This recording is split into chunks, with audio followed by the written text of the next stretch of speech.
Okay, record now. Okay, so I'm gonna Kurumdari and welcome to the RTC Spa. And this is the first time on Zoom. Really, this is a okay. Welcome. This is a totally practical applications with theory and application direct apply.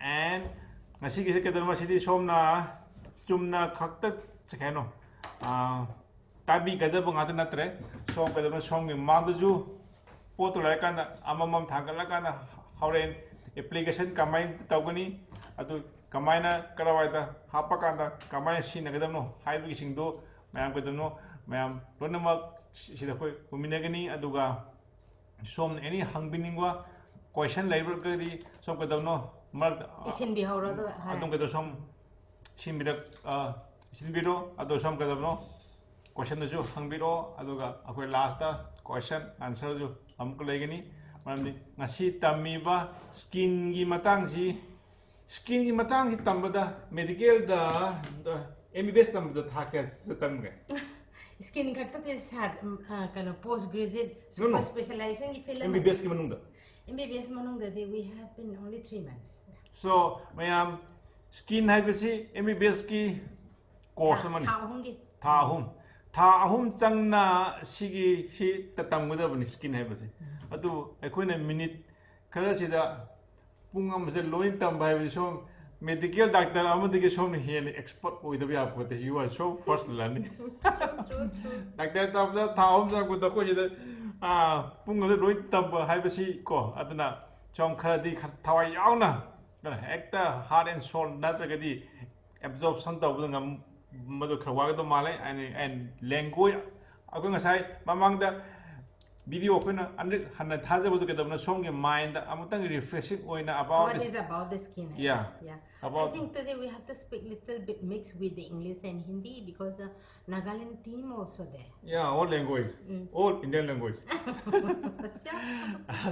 ngasidi lon pumba pura ngang mutare English Manipuri hajare ko okay adana and then so how's video aku yang video suppose I heard this speak in English aduga how's video do amoka hana Manipuri da khara tapthana part by part explain toroga amoka hana taragadi hena kadamno ngasai ki tha hum changna tamguda budo khoi minute tare ta tamduine 7 minutes ko tha hum changda skin course so now we will again 7 minutes da khoi amgo tamine kasi in Manipuri language, Hindi and English.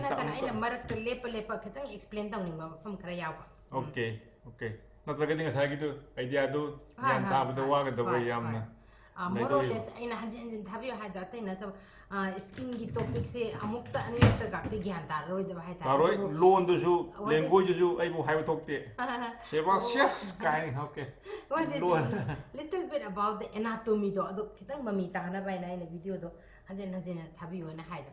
Anyway ado akoi maiten on dai amukka yam tamna explain ta jarake ado skin gi picture ado mukha da hana to lesi structure of this skin ja ado ka hai. Sit from the young actually skin color. Okay, so let me explain little bit about the Manipuri as well as say English. Let me explain in Manipuri. Handa na Manipuri de am tam na I can explain to the structure skin. Skin structure se am chaw na hiding imamang da ina me am samna hiding ba se what is skin? Skin haibase akogi body gi khwaidagi achauba aduga akogi body sigi khwaidagi main work on tawriba protecting organ amani the biggest largest organ in the body ko protecting oiba sense organ amani ka the haiba organ si karina sabno kamai to buno do ngasi di skin nai care to pagi matam momo oibna maram orakanda about the product si analyze to go share to go da bana maram orakanda koi skin si karino ba khajitang ko na manu da sanga kandi ingmena si yes Me am from the unicorn. Alright, no problem. Yes. So, skin is part of the integumentary system Yes. that's cover the body. Alright. How's English tang hai se ngasai ko non Manipuri mayam ama Manipuri khangdo mayam se gi suni ko aduga hoi hajik tang am ko aina haning base da aina hauji hai ge baduni chamane skin jina ko gi kwai da gi kan important organ ama ka to obeda na tan body gi cover tori ko one of the biggest and the most important organ am we It is the largest organ by mass and size. Now we see layers of skin. Skin is made up of 3 layers. yes First, epidermis. Second, dermis. Third, hypodermis. yes this the skin layer ngasai gi chaw na hai tare broadly khaidok pa matam da epidermis dermis and hypodermis am chaw na khaidok bi wari ni ko aduga epidermis mu mayam khaidor khini hoji adu dermis mu mayam khaidor khini hypodermis mu mayam khaidor khini mayam ne skin gi layer se kaya su bagi haraga di am chaw na haraga di skin gi layer hum sui adu ma hai maru hum loin mo maru ba nga major adu layer ngasai gi chaw na khai ba ba kup na khai ba major layer of the skin measure haigadra has broadly ko it can be divided into 3 haina sound khaido ga di adu ko na khaido ra ga di minimum that 10 layer le haina song ko biga da boy epidermis ki layer se adu dermis ki layer ko manung dam ko label sin ko yes First, epidermis. Epidermis is the outer layer of skin. It's formed by stratified epithelium. It does not have blood vessels. Nutrition is provided to the epidermis by the capillary of dermis. okay epidermis layer outer layer se sisumadi ngasagi akoi kitang stratified epithelium hai kitang marin chalap to ba cell kharna sabo ye do ma di blood vessel yaudi adu dana akoi sokpa pan ba do skin gi mathak si kitang ang hotu ko matam ngawruga mahi ji thokna I thokta ba layer ma chem thene blood vessel yaudi yes abrasion ga hina base khotak pa maru ba adamaina tu bade am thok e ha road accident gum bata ko adu bayamna kano to ba hai tare hubat pa hoi adamaina ta aduga magi oi ba ngasagi kano se blood vessel natra ma nutrients sing blood vessel yaudam ni karina supply tor ke ha gi makha thang bagi ngasagi epidermis ta gi oina khajik dang ngon de absorb tor kan ta oina ma si hingjaba cell oi ka Epidermis is formed by 5 layers. First, stratum corneum. Second, stratum lucidum. Third, stratum granulosum.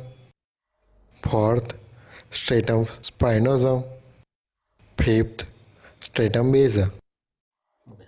okay so this the mayam na khwai dagi maru in skin haina ngasagi mayam na feel tang le skin se epidermis ni haidi ngasagi dermis ki makha se mana khwai dagi su thaba layer ni ado mangon the main important oi ba cell sing ji loin mu yaw ba hai tare ngasagi layer da amomom doina har ga disi de iri sine stratum corneum maru ina ngasagi de cell sing ji maron sira kan mo panda thoki bagi thawk mana to ba hai tare ado stratum lucidum stratum granulosum ngasai stratum lucidum granulosum gi maraks da di collagen cell ko skin je so maina pair ga chappa si ga thado ko phat hajin gai je sig elastin je si kari kai dagi no har gi maina sig layer ani si marakta elastin haina lei ko adagi stratum spinosum stratum basal sigi maraks da na kari thoke ada akoi mioi bagi mamai da pigmentation ka ba main ka ba haina ri je sigi pigmentation si kai dagi generate to gi sig layer sigi level si dagi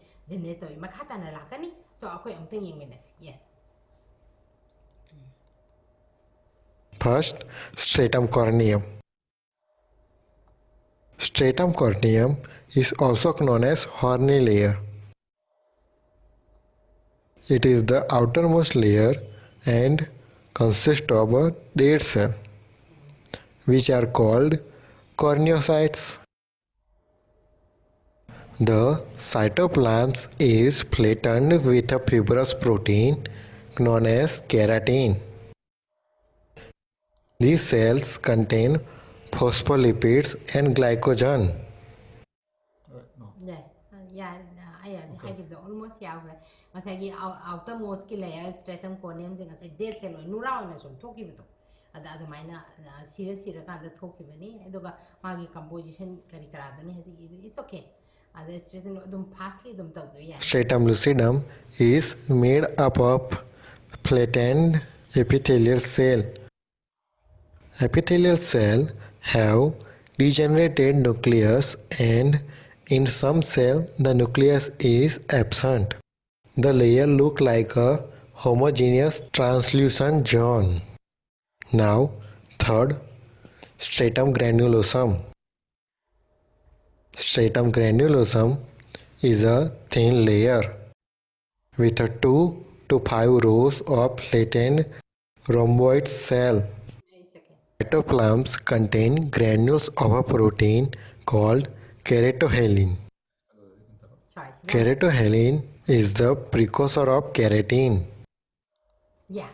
So this the akwai body is the ngasagi keratin yawba akwai material or serum akwai karigi pamino hargadi sigi levels of the skin sida ngasagi keratin gi portion se mangpodagi ado sigi granules se matom da automatically synthesize ta webs ya ta haitare ko ado the maram arakanda sigi hek layer thangna basida ngasagi keratin je manga gadi kari solakani elastin je manga ani ko adugi granule mayamdo ngasagi absorb ek tawki baga ngasagi elastin gi elasticity se manga kan skin je kedoba permanently damage tarakani mase ayamane aging kambudo ugani aduga permanent oina cuisine gi base se utuini ka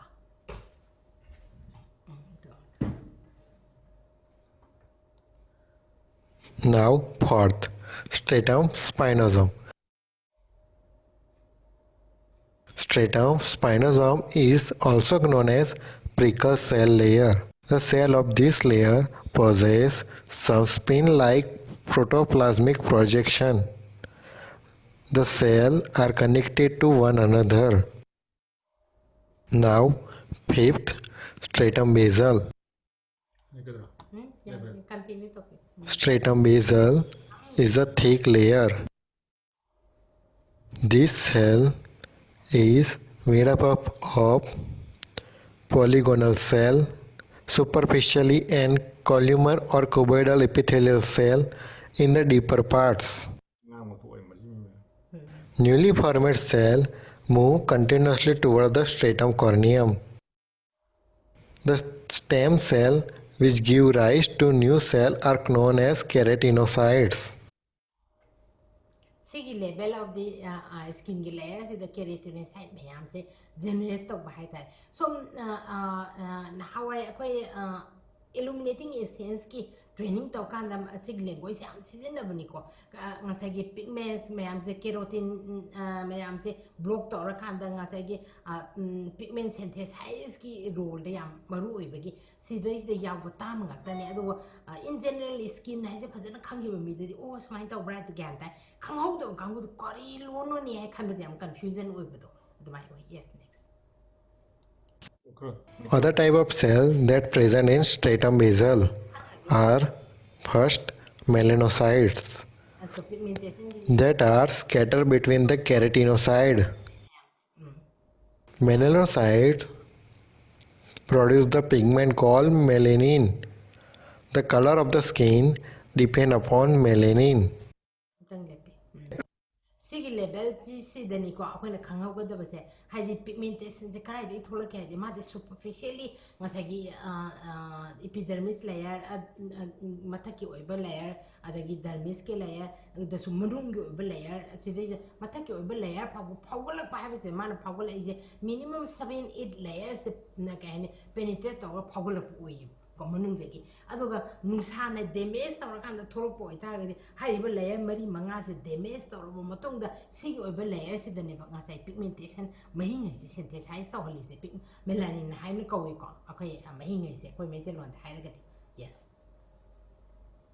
Second, Langerhans cell, which are specialized form of dendrite cell. Langerhans cells are responsible for protective immune reaction. Now, after epidermis, 하기로. Hi, kitang chingdime. Ha. Yes. Langerhans sense say different type of this cell. Say amaram the haraga de koi kano blood vessel haga WBC hagam na.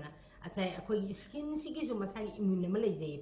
For example, skin si da for example main po ena kalas main po kansa the skin gi manung si sok to na bidong the ising ji mana secretion torgan protection torgan ising han bai to koi mai te blister ka form to ise atay imta na te ko ngasagi lengang cell sing na protection ama prevent tong na bai na mana sterile form the manung skin do ocean ri ba nga aga thambani ko adu do na ne ising han ba kan da thugai no ha that's a protecting fluid mi khara di spome do hugai bi yawe ko hugai re ga di manung de le skin gi le the protection le trabani he na pat patang ba means he na sok ba ulcer he na oiduini ado ngasagi ising gi saujing ngasagi hutu oidabo mangal oidabo ye dum protection thanga da hai ta yes. now after epidermis, there is second layer known as dermis. Dermis is the inner layer of the skin. It is connective tissue layer made up of dense and stout collagen fibers, fibroblasts, and histiocytes. Si level si da khoi khajik tang yan da ga do se mai da pura khujin gara mit ki nakan da ni khang di kare hani ko aging line da ni khang di pura khujin gara ka da handuro ibo song ya da je si gi layer gi skin gi layer si da ngasai collagen fibers have se permanently tat ki ba kai gi ba so ki ba dai oi adu na ya ma tam da khoi na vitamin advance serum ga si na isi kai no da epidermis ke layer da so ko na to dermis ke layer bo aman ga so ko do reverse ta go ngam na bani ko yes. Collagen fibers contain the enzyme collagenase, which is responsible for wound healing. Yeah, here I just wanted to explain is like those who are having early aging or old aging, permanently wrinkle form, it can be reversed with our advanced technology of the product, which works as a masagi collagen repair or which is working as a this fibroblast cell and the histiocyte cell or collagen fiber cell replacement products. If you use or apply, then it can be reversed. Because always in grabba mayam ze kamai reverse to go the advanced product. For example, vitamin C serum gumba, other for example, sumina ultra gumba ko. Sigumba se sin kanda reverse lakaneba. Adong in matang lak sagi. How's it going? I say highlighter low is a kind of oh sick product. Chikari season do have dermis had amanung layers is so yes, second layer is so pakand. Second layer hina kon sound happy one. 7-8 surable layer ni ko mas I give first layer the 5 already layer ni 5 to gisung 5-6 kaido ebo ko yang kom na kaido. Now, layers of dermis. Dermis is made up of two layers. First, superficial papillary layer, and second, deeper reticular layer. Now, first, superficial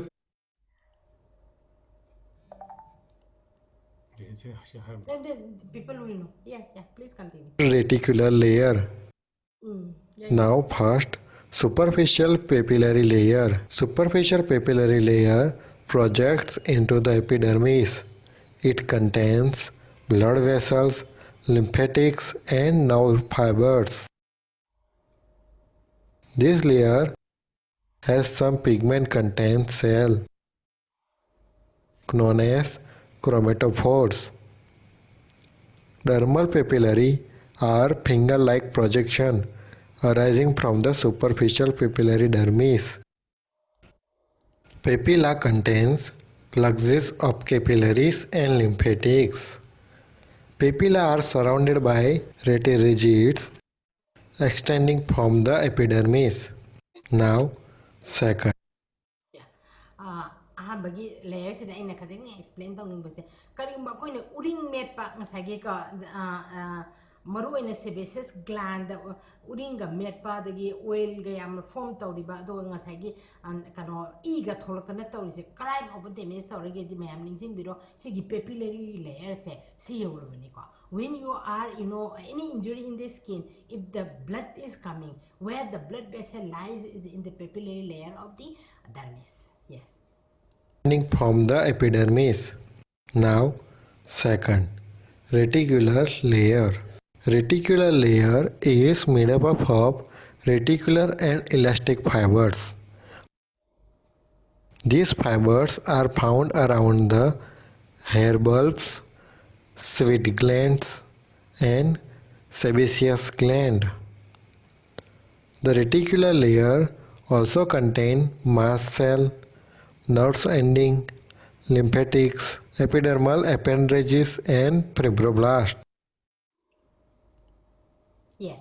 Sige ngasagi dermis ki sige layer so ko ang tang phasana gyan thause kaino da dermis layer yam phaba ni leibo ko ngasai superficial du ga sige inner layer sige reticular layer se ani se am important oi se kai no hade elastic fiber adagi uring mai khui bagi elastic fiber na sing bisi sida leiba adagi uring ga thokan ma ngasai sebaceous gland adagi sweat gland mayam opening se reticular layer se da hade dermis ki layer se da leiba ani suba layers adu dana maram warakan every time uring ma akoina press to bana traga squeeze to ma tamda somna damage to du layers epidermis as well as dermis layer dermis ki su manung thang layer oi adu dana maram warakan nga sagi skin se ki oi mana uring pasama method na no hono mana damage to ga talali se elastin adagi skin gi nga sagi epidermis ki all layers in the loina ka ga thadallaga manung sidagi nga sagi sebaceous gland gi sing play of the see how we young na ba mana pressure peak no maram kan skin gi over texture ja mu reverse ta ko matam da hanagi 100% skin gi masagi texture du la uya da bida masagi kitang uneven oina skin je le hol se du ida mutan hein healing to ko matam 100% heal to ko mum da ba haita yes ajik to ge hai bidu manipur lo da ne mana ngadu magi manipur do ai manipur dam da loke magi manipur do uring gumba suppose maida something apomba kitang noi to level khoina met prakanda sagi skin gi second layer gi manung gi parsing hajik high layer sing di shoki budagi adu amu phagal ko matam da hanagi original du phabang am da budagi skun du akut atung le hoba mai do na log da ba or sometime dark tar ga le hoba high sing do high second layer gi manung thang ba sibo yomna sok budagi Wala puni hai pasina mai tai ron da am ka hai dum ai gitu tu mai hai drop nang gitu di medical term lor nga tin na ako in tab to ko okay yeah please madam yes question am adu layer sing to tat kravani lifetime adu tat kadoira adu ka no actually if you are not using any of artistry product then I have to say that's a lifetime damage kind of the cell recovery to bakanda 100% recovery singamde adu the cell recovery to the sulem hora ba scars ing adu idam tan ai ngasi artistry especially for the high end session gi product ama ani se panaba lakini sina ahan ba karmane shokunu hai bu khang na bagi idea ni so ga di karam bal layer ho ba karai bo khangdo mina se ta hori am karmane phangani hai ba lakini pakan pinu yes Immediately below the dermis, subcutaneously tissue is present. Lots of smooth muscle called erector pili are also found in skin around the hair follicles. yeah Now third, hypodermis that present below the dermis. Hypodermis layer also called the subcutaneous layer. Hypodermis connect the skin to the underlying tissue of the bones and muscles. The hypodermis consists connective tissue and adipose tissue. sige hypodermis se manung thang ba skin layer hoi suba hoi asi karigi kana no haragadi for example nangonde injection ama hida ama pakna de test tawge ha ta de skin je muscle yobe ya de amanu yobe ya de singal kan si sapkotani se ka ko de adu kan se yam season boy doctor skin je tap pa singal pa kan manungi oiba fat manungi oiba muscle sing je skin je separate to ya bu layer am lay de ba asi se bu hypodermis ki se ki separateness layer se oye si am important layer ni ko mayam na line kan bi kan for example kana ngasagi drip ka kai ga ben nung phang da du gi layer du ka pa absorb to gini ma ta ni po mo absorb to gini ko it's very important layer ha yes okay which function as a mode of fat storage. That's all about skin and skin layers. Please like the video.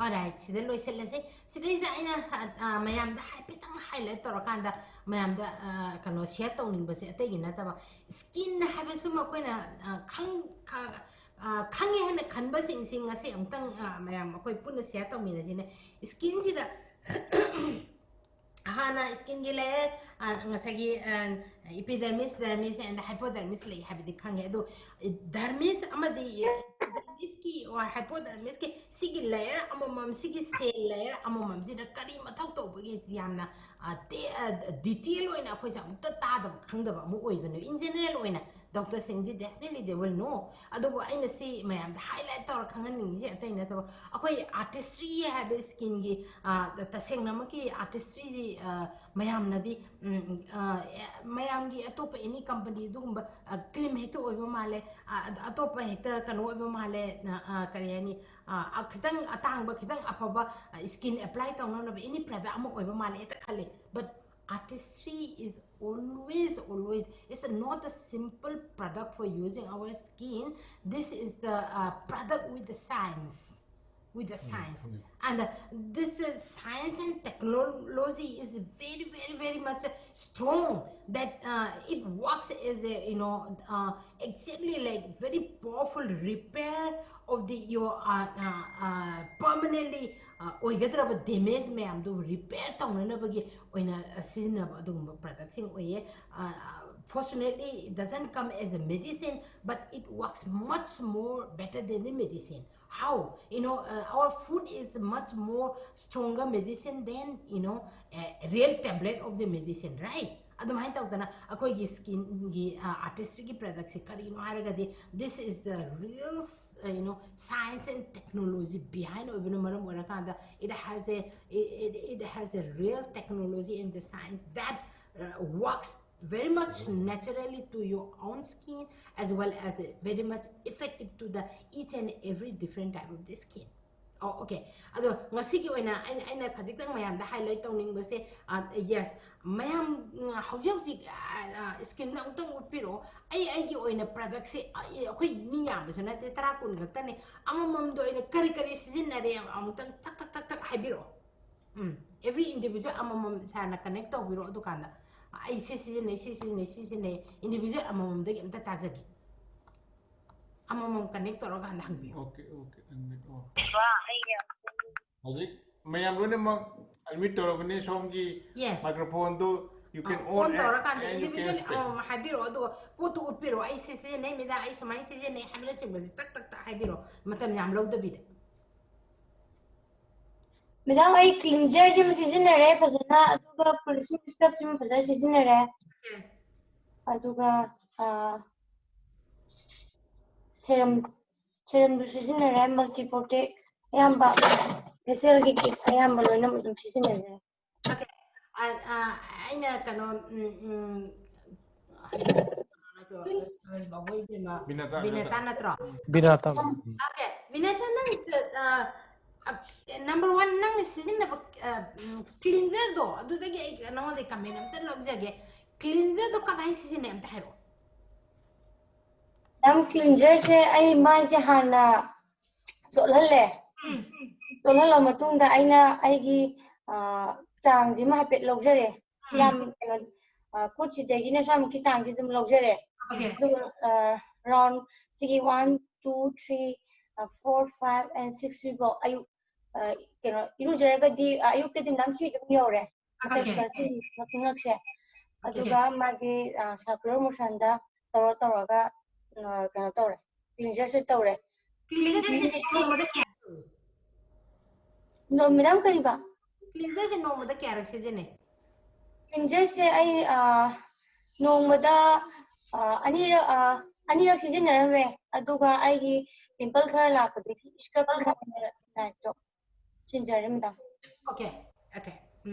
ꯌꯥꯝ ꯆꯨꯝꯅ ꯍꯥꯏ ꯑꯗꯨꯒ ꯑꯩꯅ ꯁꯤꯗꯩꯁꯤꯗ ꯃꯌꯥꯝꯗ explain ꯇꯧꯅꯤꯡꯕꯁꯦ cleanser for example green ꯀꯂꯔꯒꯤ ꯑꯣꯏꯒꯦꯔꯥ ꯅꯠꯇ꯭ꯔꯒ ꯄꯤꯡ ꯀꯂꯔꯒꯤ ꯑꯣꯏꯒꯦꯔꯥ ꯍꯧꯖꯤꯛꯇꯤ ꯀ꯭ꯂꯤꯟꯖꯔ ꯇꯣꯅꯔ ꯌꯥꯎꯕ ꯀꯝꯕꯤꯅꯦꯁꯟ ꯑꯣꯏꯅ ꯂꯥꯛꯈ꯭ꯔꯦ ꯍꯥꯟꯅꯗꯤ ꯗ꯭ꯔꯥꯏꯒꯤ ꯑꯃꯗꯤ ꯑꯣꯏꯂꯤꯒꯤ ꯇꯣꯉꯥꯜꯂꯦꯀꯣ ꯑꯗꯣ ꯑꯗꯨꯃꯥꯏꯅ ꯑꯩꯅ ꯅꯤꯡꯕꯁꯦ ꯀ꯭ꯂꯤꯟꯖꯔꯁꯦ ꯀ꯭ꯔꯤꯝ ꯐꯣꯝꯗ ꯂꯥꯛꯄ꯭ꯔꯥ ꯖꯦꯜ ꯐꯣꯝꯗ ꯂꯥꯛꯄ꯭ꯔꯥ ꯀꯔꯤ ꯐꯣꯝꯗ ꯂꯥꯛꯏ ꯀ꯭ꯂꯤꯟꯖꯔꯁꯦ ꯖꯦꯜ ꯐꯣꯝꯗ ꯂꯥꯛꯄ ꯖꯦꯜ ꯐꯣꯝꯗ ꯂꯥꯛꯏꯀꯣ ꯌꯥꯝ ꯆꯨꯝꯃꯤ ꯑꯗꯨꯗꯨꯅ ꯑꯩꯅ ꯃꯌꯥꯝꯗ ꯍꯥꯏꯅꯤꯡꯕꯁꯦ ꯕꯤꯅꯥꯇꯥ ꯅꯪꯒꯤ ꯀ꯭ꯂꯤꯟꯖꯔꯁꯦ ꯑꯩꯅ ꯃꯇꯝꯒꯨꯝꯕꯗ ꯍꯥꯏꯅꯤꯡꯕꯁꯦ number one how we are going to use is the ꯀ꯭ꯂꯤꯟꯖꯔꯁꯦ ꯏꯍꯥꯟ ꯍꯥꯟꯕꯗ ꯑꯩꯈꯣꯏ ꯀꯩꯅꯣ ꯇꯧꯕꯤꯔꯣ ꯈꯨꯠꯁꯦ ꯁꯦꯡꯅ ꯆꯥꯝꯊꯣꯛꯄꯤꯔꯣ ꯈꯨꯠꯁꯦ ꯁꯦꯡꯅ ꯍꯥꯟꯅ ꯁꯥꯕꯣꯟ ꯑꯩꯈꯣꯏꯒꯤ ꯏꯟꯖꯥꯡ ꯒ꯭ꯌꯥꯟ ꯃꯦꯟ ꯇꯥꯗꯕꯅꯦ ꯑꯃꯦꯠꯄ ꯏꯔꯣꯝꯕ ꯑꯗꯨ ꯑꯩꯈꯣꯏ ꯀꯣ ꯆꯃꯁꯅ ꯑꯗꯨ ꯑꯗꯥ ꯇꯧꯔꯒꯁꯨ ꯈꯨꯠ ꯍꯦꯛꯇ ꯌꯥꯎꯈꯤꯕꯅꯤ ꯌꯥꯗꯕꯅꯤ ꯀꯣ ꯑꯗꯨꯗꯨꯅ ꯈꯨꯠꯁꯦ ꯍꯥꯟꯅ ꯐꯖꯅ ꯁꯦꯡꯗꯣꯛꯄꯤꯔꯣ ꯑꯗꯨꯒ ꯃꯥꯏꯁꯤ ꯃꯣꯔꯅꯤꯡꯗ ꯇꯥꯕ ꯑꯣꯏꯇꯥꯔꯒꯗꯤ ꯋꯥꯟ ꯇꯥꯏꯝ ꯌꯥꯅꯤ ꯑꯗꯨ ꯏꯚꯤꯅꯤꯡꯗ ꯑꯩꯈꯣꯏ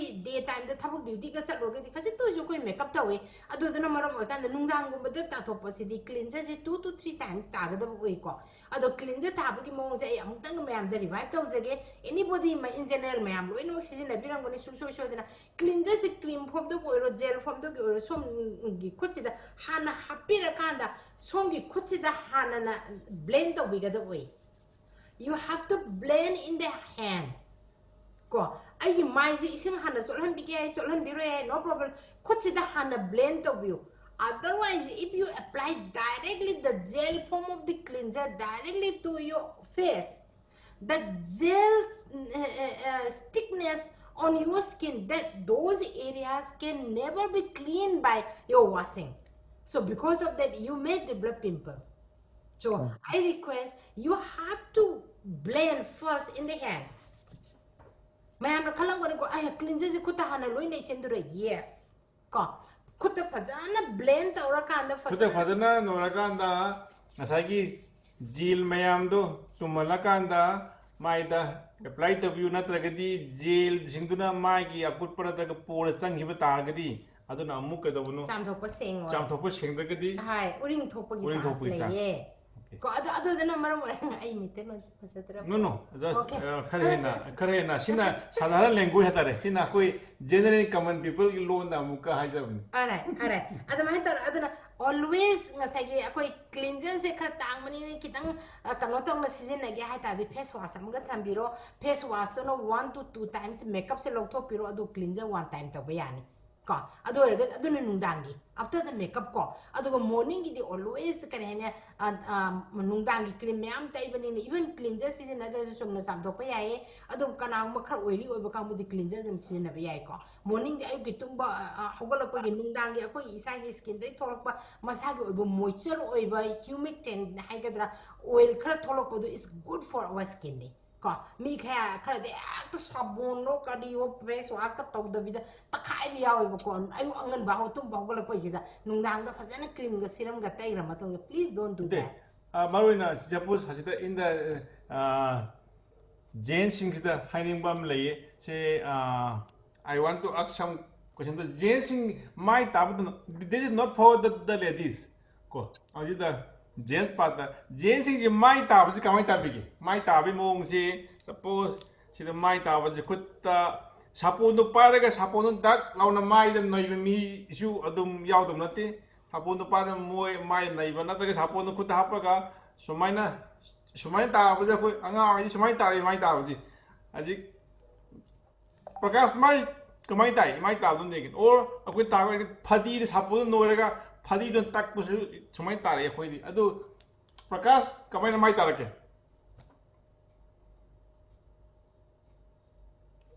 all jeans माई ताब आउंद आई खंगे निंग ताउनी आई की खुता दुदा मैम सी यार मगदी छेंदो हौद्रगदी सोय बतारे प्रकाश मखोन साउंड ता Yes, sir. Sir, phone nadi. ꯑꯩꯅ ꯄ꯭ꯔꯀꯥꯁ ꯍꯥꯏꯅꯤꯡꯉꯤꯁꯤ ꯐꯗꯤ ꯁꯥꯄꯣꯟ ꯅꯨꯡꯗꯨꯅ ꯀꯃꯥꯏꯅ ꯇꯥꯕ ꯍꯥꯏꯕꯅꯤ ꯑꯩꯈꯣꯏꯒꯤ ꯁꯤꯒꯤ ꯄ꯭ꯔꯗꯛ ꯁꯤꯖꯤꯟꯅꯔꯒ ꯃꯥꯏ ꯇꯥꯕ ꯅꯠꯇꯦ ꯑꯩꯉꯣꯟꯗ ꯑꯩꯅ ꯍꯧꯖꯤꯛ ꯈꯪꯅꯤꯡꯉꯤꯗꯤ ꯀꯃꯥꯏꯅ ꯃꯥꯏ ꯇꯥꯕꯅꯣ ꯊꯥꯏꯅꯗꯒꯤ ꯇꯥꯔꯛꯄꯗꯨ ꯈꯛꯇꯪ ꯑꯍꯥꯟꯕ ꯈꯪꯅꯤꯡꯉꯤꯁꯤ ꯕꯤꯐꯣꯔꯗꯨꯅꯤ ꯑꯥꯐꯇꯔꯗꯨ ꯅꯠꯇꯦ ꯀꯃꯥꯏꯅ ꯑꯁꯤꯁꯦ ꯍꯥꯞꯄꯒ ꯑꯁꯨꯃꯥꯏꯅ ꯑꯞ ꯗꯥꯎꯟ ꯑꯣꯏꯅꯁꯨ ꯑꯗꯨꯝ ꯇꯛꯑꯦ ꯑꯗꯨ ꯍꯥꯞꯇ꯭ꯔꯤꯉꯩꯗ ꯍꯥꯟꯅ ꯁꯥꯄꯣꯟꯒ ꯇꯥꯕꯗꯤ ꯀꯃꯥꯏꯅ ꯇꯥꯒꯦ ꯁꯔ ꯁꯥꯄꯣꯟꯗꯤ ꯁꯤꯖꯤꯟꯅꯗ꯭ꯔꯦ ꯁꯔ ꯑꯗꯨꯒ ꯐꯦꯁ ꯋꯥꯁꯁꯦ ꯈꯨꯕꯥꯛꯇ ꯍꯥꯞꯄꯒ ꯈꯨꯠ ꯑꯅꯤꯁꯦ ꯁꯨꯃꯥꯏꯅ ꯈꯤꯇꯪꯈꯛ ꯊꯦꯡꯅꯔꯦ ꯑꯗꯨꯒ ꯑꯞ ꯗꯥꯎꯟ ꯇꯛꯑꯦ ꯁꯔ ꯅꯠꯇꯦ ꯅꯪ ꯍꯥꯟꯅ ꯐꯦꯁ ꯋꯥꯁ ꯂꯥꯛꯇ꯭ꯔꯤꯉꯩꯗ ꯃꯥꯏ ꯀꯃꯥꯏꯅ ꯇꯥꯒꯦ ꯁꯔ ꯐꯦꯁ ꯋꯥꯁ ꯂꯥꯛꯇ꯭ꯔꯤꯉꯩꯗꯗꯤ ꯁꯔ ꯁꯥꯄꯣꯟꯅ ꯇꯥꯔꯝꯕ ꯌꯥꯏ ꯁꯔ ꯑꯉꯥꯡ ꯑꯣꯏꯔꯤꯉꯩꯗꯅꯦ ꯑꯗꯨꯗꯤ ꯐꯦꯁ ꯋꯥꯁ ꯌꯥꯝ ꯀꯨꯏꯔꯦ ꯂꯥꯛꯄ ꯑꯩ ꯑꯉꯥꯡ ꯑꯣꯏꯔꯤꯉꯩꯗ ꯑꯗꯨꯝ ꯂꯥꯛꯈ꯭ꯔꯦ ꯅꯪ ꯐꯦꯁ ꯋꯥꯁ ꯒ꯭ꯌꯥꯟ ꯇꯥꯕꯗꯒꯤ ꯑꯗꯨꯝ ꯁꯤꯖꯤꯟꯅꯔꯛꯄ ꯋꯥꯎ ꯑꯗꯨꯅ ꯃꯥ ꯍꯦꯟꯁꯝ ꯑꯣꯏꯁꯦ ꯑꯗꯨꯗꯤ ꯑꯩꯈꯣꯏꯗꯤ ꯐꯦꯁ ꯋꯥꯁ ꯑꯩꯈꯣꯏꯗꯤ ꯁꯥꯄꯣꯟꯁꯤꯗꯤ ꯑꯩꯈꯣꯏꯗꯤ ꯃꯄꯪ ꯅꯠꯇ꯭ꯔꯗꯤ ꯃꯍꯤ ꯁꯤꯖꯤꯟꯅꯕꯗꯤ ꯁꯨꯡꯍꯩ ꯍꯩꯇꯦ ꯃꯇꯨꯝ ꯄꯥꯏꯗ꯭ꯔꯗꯤ ꯑꯣꯀꯦ ꯑꯩꯈꯣꯏ ꯁꯥꯔ ꯖꯠꯁꯤ ꯇꯧꯔꯛꯇ ꯍꯪꯖꯒꯦ ꯉꯥꯏꯈꯣ ꯍꯧꯖꯤꯛ ꯂꯦꯗꯤꯁ ꯂꯥꯏꯔꯤ ꯖꯦꯁꯤ ꯌꯥꯝ ꯂꯨꯔꯤ ꯍꯧꯖꯤꯛ ꯇꯣꯉꯥꯟ ꯇꯣꯉꯥꯟ ꯇꯧꯔꯁꯤ ꯑꯗꯨꯗꯤ ꯉꯥꯏꯈꯣ ꯖꯦꯁꯤ ꯌꯥꯝ ꯁꯥꯎꯅꯤꯡꯉꯤ ꯍꯧꯖꯤꯛ ꯁꯥꯔ ꯖꯠꯁꯤ ꯀꯃꯥꯏ ꯀꯃꯥꯏꯅ ꯇꯥꯕꯤꯒꯦ ꯊꯥꯏꯅꯒꯤ ꯕꯤꯐꯣꯔꯗ ꯑꯃꯨꯛꯇꯪ ꯍꯥꯏꯕꯤꯌꯨꯅꯦ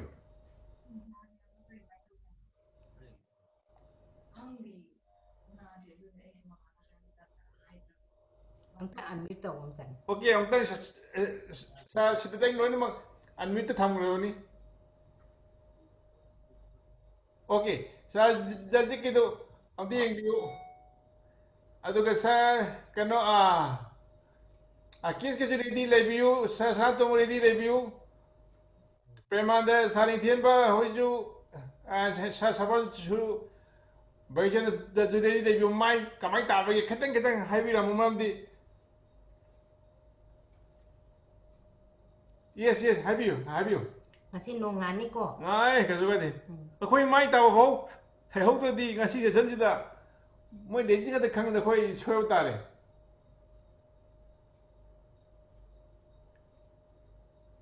kira mani amata tholatre sa to ma mai kamai ta yang da hai bi thai na mai ta ba di ta mau ni ko zu kin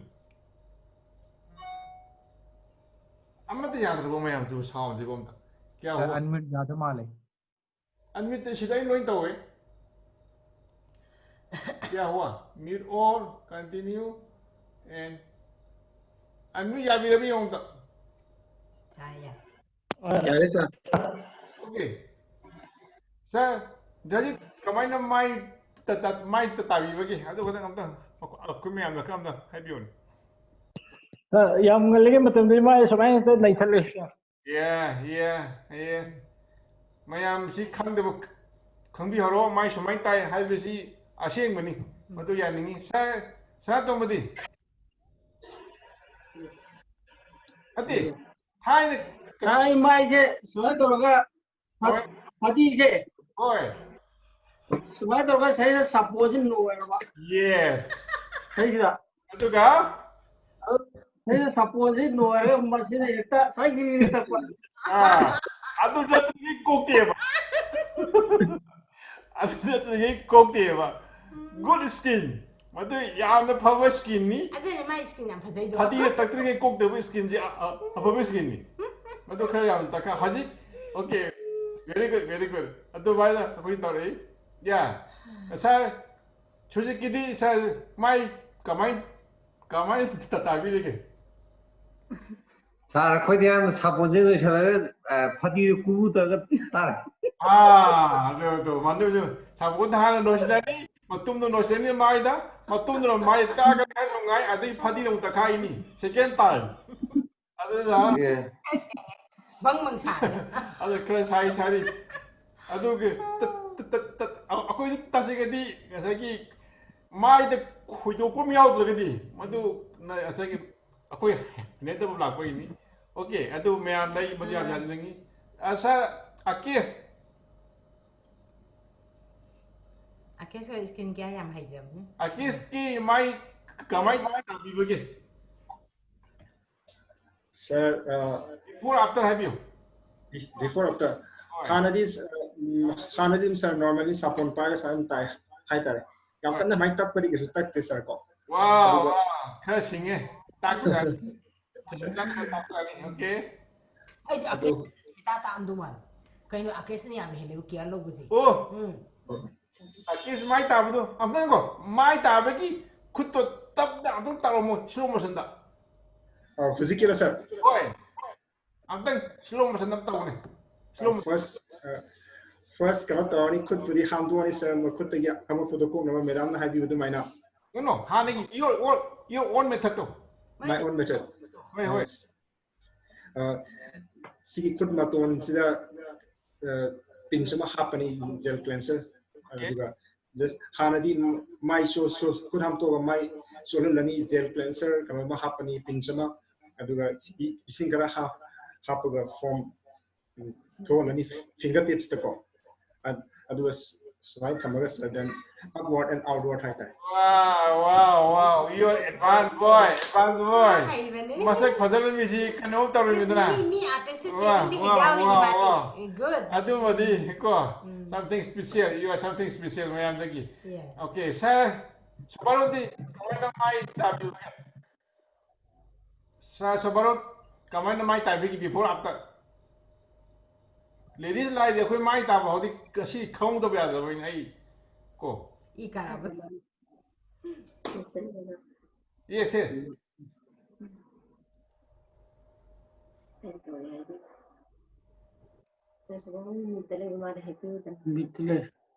The sound on the number also. Okay. Sir, Hadida Sapono Shalagana. My the neighbor. Ada quite pain the mai tabi pain but not the pain de. A case. Not your mai tabi with pain de. My pain de. Ako di pain na tayo padita kaya. Okay. So these are the men's game. Ladies kaya am kenner bagay am ito na. Habit si kenner ba mo ito na kara kelo ba. Kung ito ba hay ba siya ako ito hana kaya. Awareness si light up ito kini siya nga di. Ito na say padita hapag tako ito ba ko'y hanay habit to na we change. Okay, now go to the ladies. Ngasi ako'y jumay tabo kay how did ako'y siya wano. Hodra ka may tabo bawa. Ngasi dagiti sa sobaron sa toma apo na padita hapag may tabo do ngasi dagiti katam. Ngasi dagiti may tabo tala ni kamane peso hapag kamay no ka taga dagi hapidu khari slow motion da oren kesna dum haya su yare and kamay tak kadagi hai to say how to dance your say hand on the face ko. Okay, now okay, come to the ladies. Sir, hindi ang pamure na ano na yata na tar. Okay. Enjoy to. May pamure. May pamure. Good. Okay, fine now. Now I come to the Pankaj Pankaj, yes. My mummy the Pankaj ka. Sapna. Yes. To the Sapna, I just wanted to know, Sapna, what is your daily regime for the skincare? You just explain one by one. My daily skincare regime is gel cleanser. Yeah. And after that, you can explain how you cleanse. I just take little bit. Yeah. And I used to take leather properly. Yeah. And I just massage in a circular way. Yeah, I just wanted to request everyone, those who are using cleanser, they always put and then they start applying from here or from forehead or something from the boundary. I request the most cleansing requirement area is from here, not the outside boundary. So please start from the corners and each and every corner, then come to the outside. Not the outside and last in, okay? But first inside, then go outside, okay? Yeah, yes, yeah. And after that, protecting cream. Yeah. In the daytime. Alright. And night time, I used to use the same gel cleanser. Sir Pankaj, please mute your another device, I think. Okay, 2 device already ka.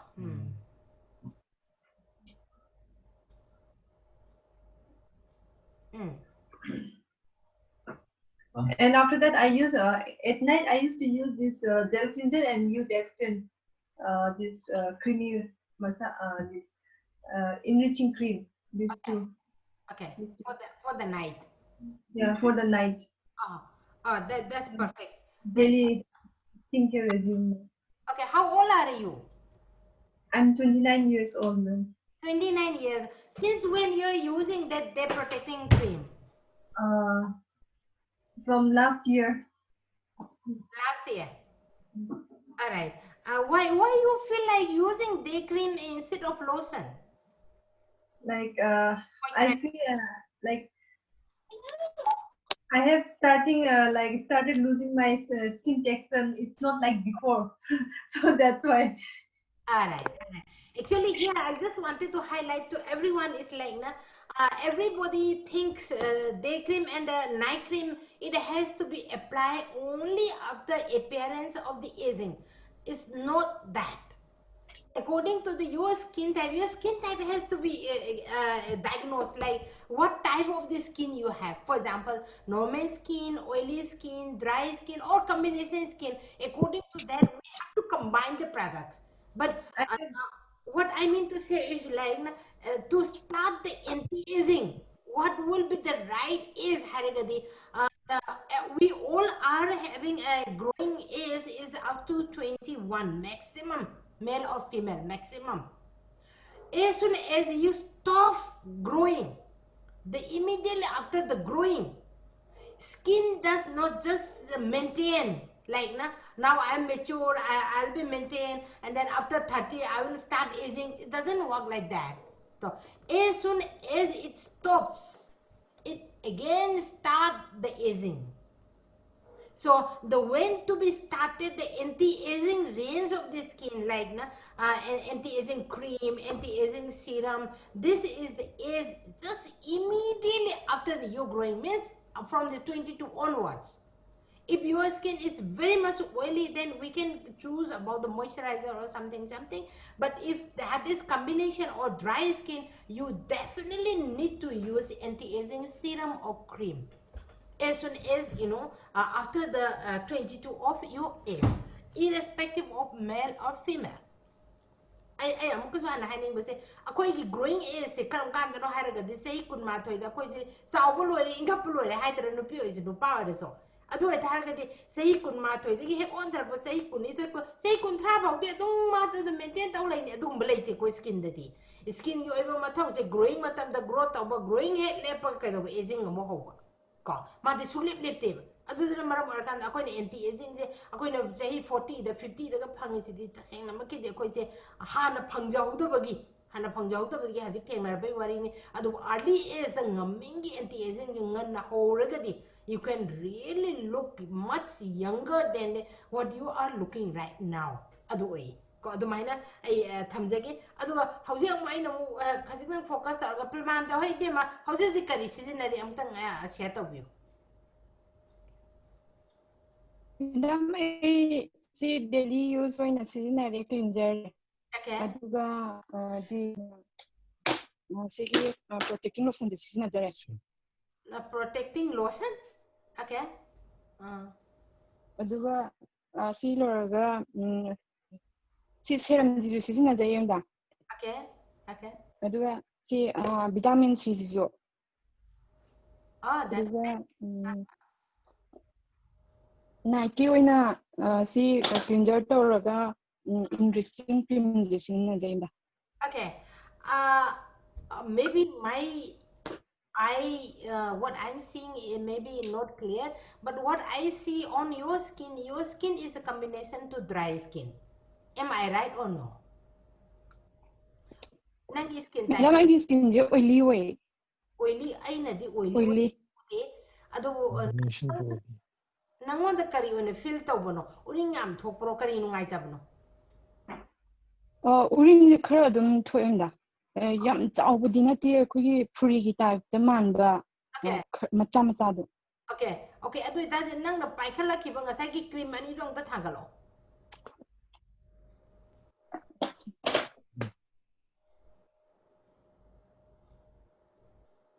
video se nangi oina angteng yengningi ko amaduna degi lotion amaduna Nike cream natra mani madam okay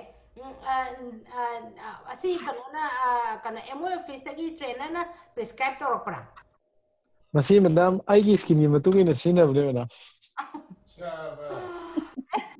pura ma pare nangi skin test torage ibe mata season hanba wow aigi wow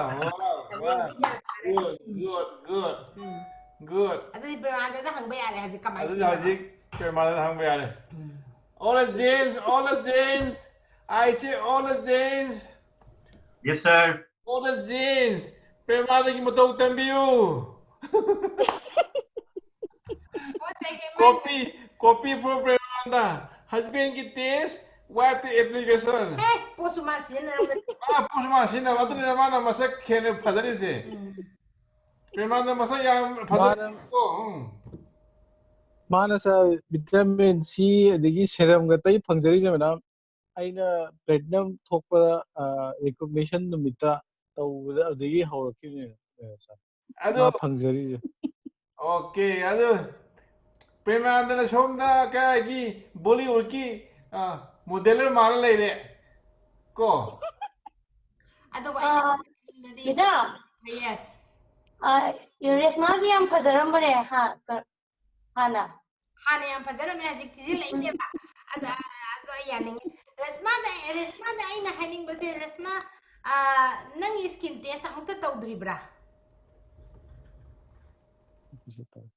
office ta tawgre madam office ta tawre bo kuire yamna okay amutang aina so amutang tawthoke adu aina muka haning base resma ngasagi husband sigi product singji ai silver kabadagi platinum kabadagi taiba phangjabani ka hairaga de ai di saudana ai diamond ka thokani adu mangodo ina pipini aina taiba gi khaga lemba jingdo kana kati kare hani mangodo dira kande kate sum tai ko aina taiba khaga lemba do ma lo hura taijabani ai mai mamang thugaira da tai tongni ai di ikani bo nang nari later di khangdi bai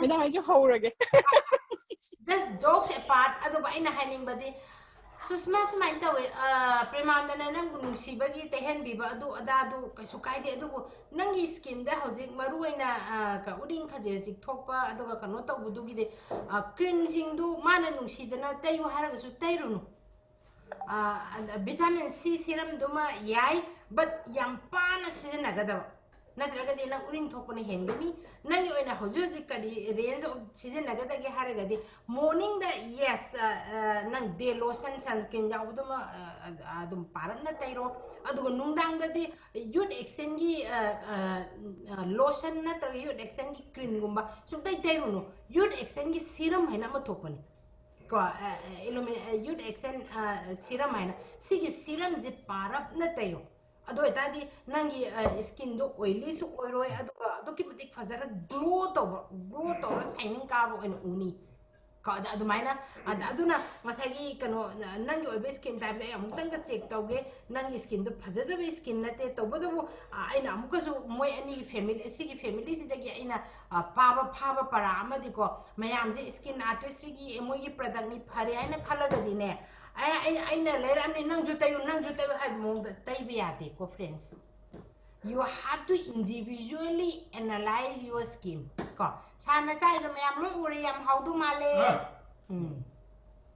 ko adu dana khajitang kare hani ko analyze saba haraga mayam da ina hani hojik sak sadri ba mi leiraga di sak thok piro pung 13 ge minute 35 dagi chandragrahan lai ko ngasidi ngasi ki chandragrahan je khajitang kare hani hoy mayam tabira di pare tabidra ga ina haijari sini khajitang sathi ba mongi chandragrahan oye aduna pung 13 ga 11:18 pm ngasi dagi na 5 June gi 11:15 dagi hobasine ne 11:18 dagi hobasina 2:34 bok leibani 2:34 tang taru ki 2:34 फाउबल लेबने सी की मतम से सोम तुम यादे को friends ngasi ko ibe skin workshop se pung ani phok tawju tawji kai su kai you cannot sleep kai no da pung 12 ga minute 12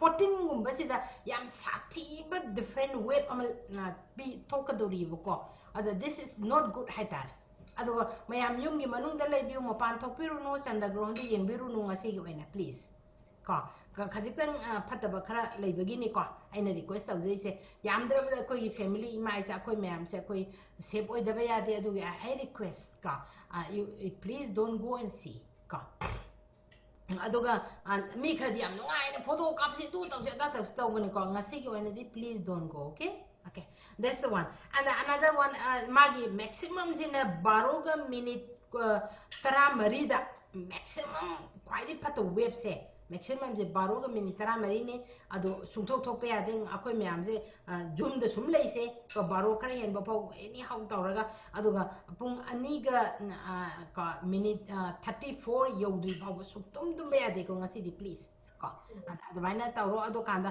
ado somna any tawning ba tawra lebi ai tawda meditation tawraga positive energy absorb da horaga di highest energy night oibini ko ada asi kana ba yam lay se namu different spiritual oire adu ina mayam da I just wanted to say today tonight is moon eclipse night and this time eclipse is not the good sign one so because of that I request please do not go out and see the worst wave is coming around 12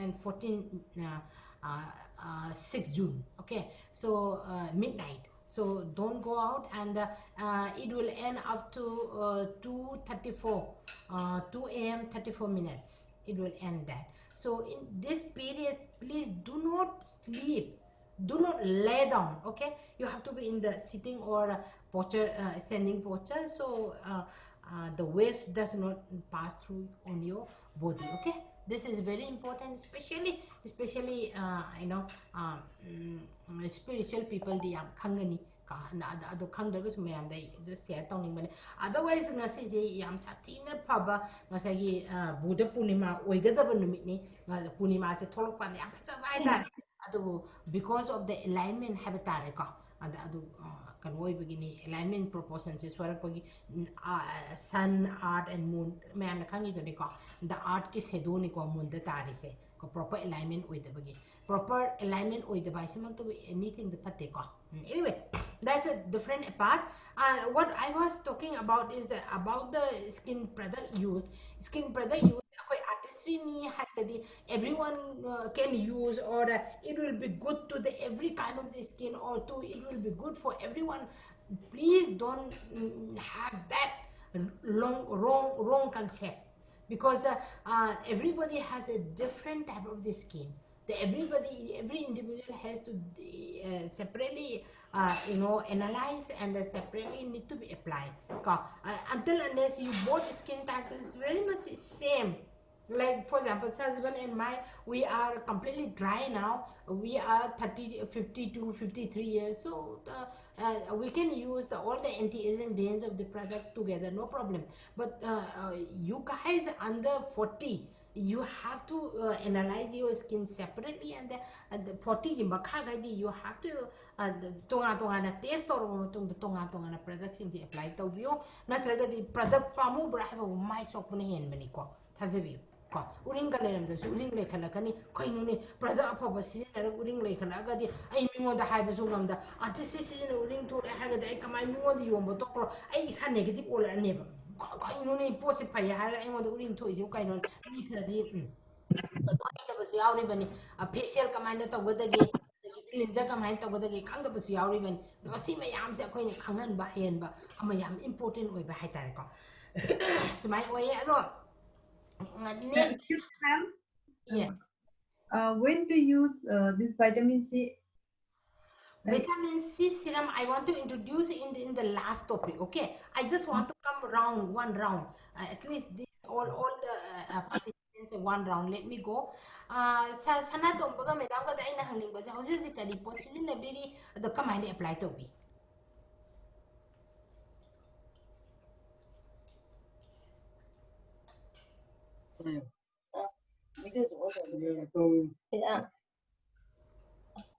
Unmute ya. Madam, Yes. Madam tabi ko. Tai. Oh, cleanser budi dum kono tore aduga ultralighting cleanser sina je haitan. Okay. Madam ni sahi se kaya no? 50 adai were ni madam. 69. Kay no ni haji wo. 49 hai 49 hai okay. 1969 hai ba.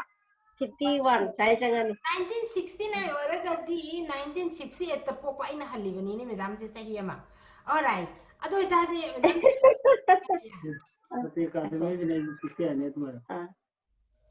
All right. Okay, have madam. Aina sidai sangni hiding body kano madam gi oina nungdang da Nike cream do night lifting cream suma kata sizinabra atai sizinadabra. Hana si abdalak tigagi mamangi do. Adu di youth extend gi Nike se dum sinara meba. Adu abdalak de sina kamalo na si dang dum sinara ba. Adu so iya si singsi dum cream gi di yare bako aina hangning basina ko sumaina serum gumba natraga na vitamin C serum ultra lifting serum miyam laidana adu nungdang da amata taibidabra. Kano to vitamin C lo kita ngai ri me da hana vitamin C la kita serum ka se to adu dum tera me adu vitamin C dum tai. Okay.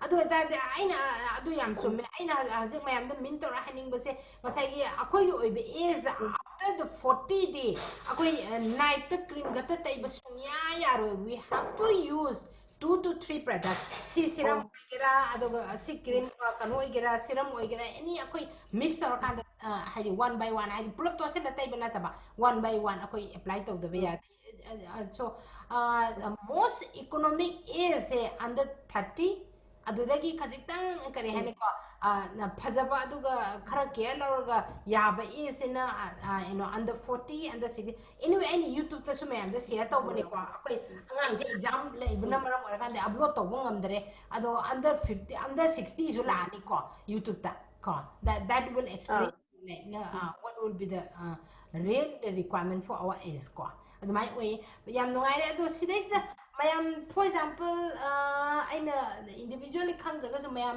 unmute tor kan am da share to biro kanana kari season abi round am tak general to view anybody want to share please Mida tabi ora mida yes mida ai di cleanser tawraba matungda aina sigi youth extend gi ultra eye serum se ultra lifting eye serum se sijine mida ultra lifting eye serum nungdangi ayuk su nungdang so ani mo sijine mida eye serum ke atai di ultra lifting ultra lifting sijine adegi illuminating essence su sijine mida illuminating essence ne okay adagi ultra lifting cream se day time dana si kaino hapaga multi protect hapaga sijine aduga nungdang dana night dana si dang oi sijina ba okay idang bi sahi se kaya so birabano 49 ni mida adu ni midam nungdang da vitamin C serum biri brana trakari dagi serum loi gi dang ai mida okay sidai da ina haning bodi night lifting oigera sumnagi kana you extend oigera serum ama dum thambiyo ngasai gi vitamin C serum je loi thokare haga serum ama tai da ya da fill in the blank gi damak ama thambiyo soida kan tok jage midam serum budi season na gare thani huma mang da ko adum haptarage mida adumai atopa kana na set of winning belai please yes madam hi madam aije kano season ba de ayambana madam ahamba ek habi product launch tawboga ayambana de loinaba season haidara madam tawdo aigi skin se madam dry skin oiba aduga dry skin olaga hamba ai cleanser fazana tawre cleanser seasonare aduga illuminating essence madam identity seasonare ado seasonal loraga koi spot character di logre adu seasonare adu matungda ꯍꯧꯖꯤꯛꯄꯨꯗꯤ ꯍꯥꯟꯅ ꯁꯨꯃꯥꯏ ꯁꯤꯖꯤꯟꯅꯔꯝꯃꯦ ꯍꯧꯖꯤꯛꯇꯤ vitamin ꯁꯤꯁꯦ madam vitamin ꯁꯤꯁꯦ ꯐꯖꯅ ꯁꯤꯖꯤꯟꯅꯩꯌꯦꯕ ꯑꯗꯨꯕꯨ ꯑꯩꯈꯣꯏꯒꯤ wrinkle ꯑꯣꯏꯕꯒꯤ ꯀꯩꯅꯣꯁꯦ ꯂꯩꯕ ꯑꯩꯉꯣꯟꯗ ꯔꯤꯡꯀꯜꯁꯦ ꯈꯤꯇꯪ ꯑꯣꯏꯕꯒꯤ ꯆꯥꯡꯁꯦ ꯂꯩꯕ ꯑꯩꯅ ꯁꯤꯗ ꯍꯥꯏꯖꯅꯤꯡꯕꯁꯦ ꯑꯌꯨꯛꯀꯤ ꯃꯥꯏ ꯇꯥꯕꯗꯣ ꯖꯦꯜ ꯀ꯭ꯂꯤꯟꯖꯔꯅ ꯇꯥꯏꯀꯣ ꯍꯣꯏ ꯃꯦꯗꯥꯝ ꯇꯥꯏ ꯃꯣꯔꯅꯤꯡꯒꯤ ꯃꯥꯏ ꯇꯥꯕꯗꯣ ꯖꯦꯜ ꯀ꯭ꯂꯤꯟꯖꯔ ꯁꯤꯖꯤꯟꯅꯕꯤꯔꯨꯔꯅꯨ ꯑꯗꯣ ꯅꯨꯡꯗꯥꯡꯗ ꯑꯩꯈꯣꯏꯅ ꯑꯐꯕ ꯄꯣꯠ ꯉꯥꯛꯇ ꯇꯥꯕꯅꯤꯅ ꯏꯁꯤꯡ ꯏꯆꯝꯅ ꯇꯥꯕꯤꯌꯨ number one thank you madam ꯏꯁꯀꯤꯟꯒꯤ ꯍ꯭ꯌꯨꯃꯦꯛꯇꯦꯟꯗꯣ ꯁꯦꯞ ꯇꯧꯁꯤ ꯑꯗꯨꯒ ꯅꯝꯕꯔ 2ꯗ ꯑꯩꯈꯣꯏꯒꯤ ꯃꯥꯏꯁꯤ ꯇꯥꯔꯨꯕ ꯍꯦꯛ ꯂꯣꯏꯔꯀꯥꯟꯗ ꯊꯣꯛꯂꯛꯄ ꯀꯥꯟꯗ ꯑꯩꯈꯣꯏꯒꯤ ꯃꯥꯏꯗ ꯁꯤꯔꯝ ꯌꯨꯠ ꯑꯦꯛꯁꯇꯦꯟꯒꯤ ꯁꯤꯒꯤ ꯁꯤꯔꯝꯁꯦ ꯅꯨꯡꯗꯥꯡ ꯅꯠꯇꯕ ꯑꯌꯨꯛꯇ राउंड अनिरक्त तैबियु लुपना लुपना सिरमजे लुपना लुपना सी अनिरक्त तैरबो मतुंगदा सोंगी डे क्रीम जे डे प्रोटेक्टिंग क्रीम जे सी अहानब तैब कांदा को मास्क तैब नप्प दुमाइना खर थारबना नप्प थंबियु कई नोइदी याम ड्राई ओइबे स्किन नी ngase dermis kano dermis की layer फावस दे absorb तौगिना बगी ngahakang तैरगा 10-15 मिनट लेरकांदा सुपसिन खरागा को ngасai ngorong ngomna leramba cream को langboइना थोलकनीबा langkat boy adu kan तैबिरो yanda biriko adu kan nandi matam sangani adu pen makada phambiro khar thu boiragana pen makada phamajar absorb tawon bigro adu gi matungda somna thaba athuba natra meeting function any chakada boiragadi somna sizinagada base kano foundation oye powder sizinaba yade ko songi skin da somna complete सिजिन्नबगी नियमसे madam आइना सुमाना ꯍꯥꯏꯗꯤ ꯐꯥꯎꯟꯗꯦꯁꯟꯁꯦ ꯀꯃꯥꯏꯅ ꯇꯩꯒꯗꯒꯦꯁꯦ ꯈꯪꯗꯕ ꯃꯤ ꯌꯥꯝ ꯂꯩ ꯑꯩ ꯒ꯭ꯌꯥꯟ ꯇꯥꯏ ꯑꯗꯨꯕꯨ ꯉꯁꯤ ꯇꯤꯞ ꯑꯃꯈꯛꯇꯪ ꯄꯤꯔꯝꯒꯦ ꯁꯤꯗꯒꯤ ꯗ꯭ꯔꯣꯞ ꯑꯃꯈꯛꯇꯪ ꯂꯧꯕꯤꯔꯀꯥꯟꯗ ꯑꯩꯈꯣꯏꯒꯤ ꯁ꯭ꯀꯤꯟꯒꯤ ꯈ꯭ꯋꯥꯏꯗꯒꯤ ꯍꯦꯟꯅ ꯀꯨꯞꯍꯟꯅꯤꯡꯕ ꯃꯐꯝꯗꯣ ꯑꯗꯨꯗꯩꯗꯨꯗ ꯍꯥꯟꯅ ꯅꯞꯄ ꯀꯥꯟꯗ ꯕ꯭ꯂꯦꯟ ꯇꯧꯕꯤꯌꯨ ꯑꯦꯅꯤ ꯑꯦꯔꯤꯌꯥꯗꯨꯗ ꯃꯍꯤꯡ ꯅꯠꯇ꯭ꯔꯒ ꯑꯦꯅꯤ ꯐꯖꯗꯕꯗꯣ ꯀꯣ ꯑꯗꯨ ꯍꯥꯟꯅ ꯕ꯭ꯂꯦꯟ ꯇꯧꯕꯤꯔꯣ ꯗꯥꯏꯔꯦꯛ ꯑꯗꯨꯒꯤ ꯃꯇꯨꯡꯗꯒꯤꯗꯤ ꯗ꯭ꯔꯥꯏ ꯑꯣꯏꯕ ꯁ꯭ꯀꯤꯟꯒꯤꯗꯃꯛꯇꯗꯤ ꯁꯤ ꯀ꯭ꯔꯤꯝꯁꯦ ꯍꯥꯟꯅ ꯈꯖꯤꯛꯇ ꯈꯨꯠꯇ ꯂꯧꯕꯤꯀꯣ ꯑꯗꯨꯀꯥꯟꯗ ꯁꯤꯁꯤ ꯄꯝ ꯑꯃꯗꯤ ꯌꯥꯝ ꯌꯥꯝꯃꯜꯂꯦꯀꯣ ꯈꯖꯤꯛꯇꯪ ꯂꯧꯔꯀꯥꯟꯗ ꯈꯨꯕꯥꯛ ꯃꯌꯥꯏꯗ ꯃꯤꯛꯁ ꯇꯧꯕꯤꯔꯣ ꯑꯗꯨꯒ ꯁꯤꯒꯤ ꯈꯨꯠ ꯑꯍꯨꯝꯁꯦ ꯇꯁꯦꯡꯅꯗꯤ ꯕ꯭ꯔꯁꯅ ꯇꯧ ꯍꯥꯏꯕꯅꯦ ꯑꯩꯈꯣꯏ ꯃꯌꯥꯝꯁꯦ ꯕ꯭ꯔꯁ ꯍꯦꯕꯤꯠ ꯂꯩꯇꯦ ꯈꯨꯠ ꯑꯍꯨꯝꯁꯤꯅ ꯇꯞ ꯅꯝꯕ ꯀꯥꯟꯗ ꯑꯩ ꯃꯥꯏꯁꯤꯗ ꯐꯥꯎꯟꯗꯦꯁꯟꯁꯦ ꯁꯨꯃꯥꯏꯅ ꯇꯩꯕ ꯌꯥꯗꯦꯀꯣ ꯐꯥꯎꯟꯗꯦꯁꯟꯁꯦ ꯁꯨꯃꯥꯏꯅ ꯄꯨꯕꯤꯌꯨ ꯁꯨꯃꯥꯏꯅ ꯑꯗꯨꯝ ꯐꯨꯕꯗ ꯕ꯭ꯂꯦꯟ ꯇꯧꯕꯅꯤ ꯌꯥꯝ ꯐꯖꯅ ꯕ꯭ꯂꯦꯟ ꯇꯧꯔꯛꯀꯅꯤ ꯒ꯭ꯌꯥꯟ ꯇꯥꯕꯤꯔꯨꯀꯣ ꯑꯗꯨꯃꯥꯏꯅ ꯕ꯭ꯂꯦꯟ ꯇꯧꯔꯀꯥꯟꯗ ꯑꯦꯕꯖꯣꯔꯕ ꯇꯧꯍꯟꯕꯤꯌꯨ ꯉꯁꯥꯏꯒꯤ ꯑꯍꯥꯟꯕꯒꯤ ꯗꯣꯠꯇꯨꯅ ꯑꯩꯅ ꯎꯍꯟꯅꯤꯡꯗꯕ ꯃꯐꯝꯗ ꯇꯩꯕꯤꯔꯣ ꯑꯗꯨꯒ ꯍꯧꯖꯤꯛꯀꯤ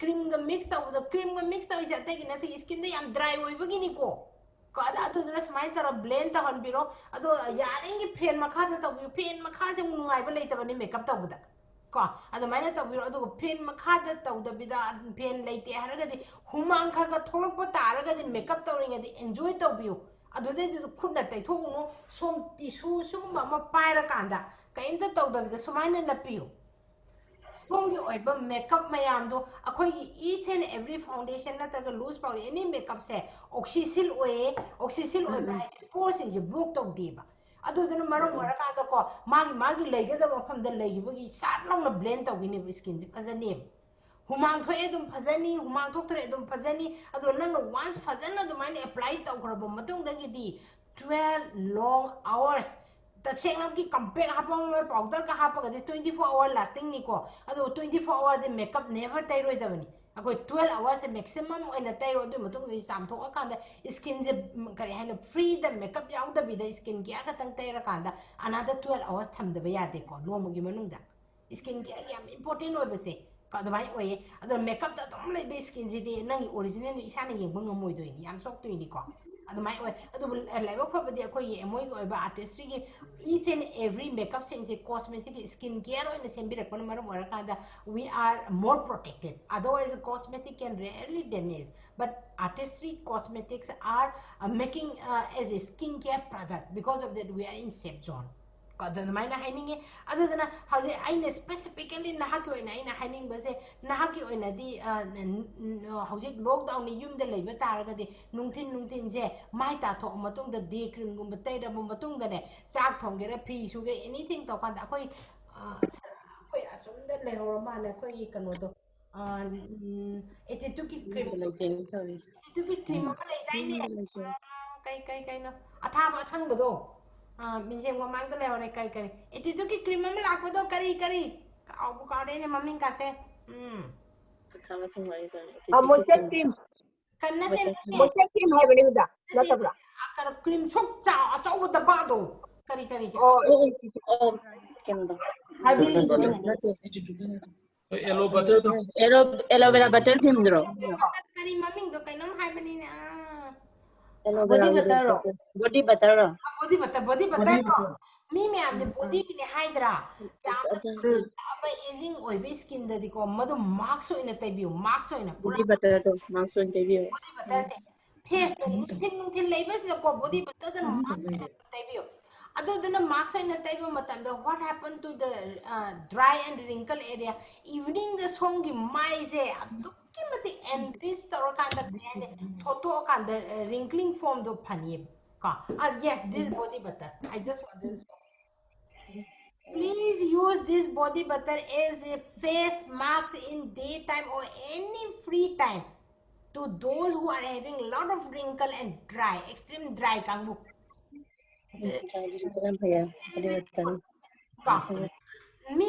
this is a body the tiny kuning the tiny la nothing. You can use that, but this is very good for the face skin.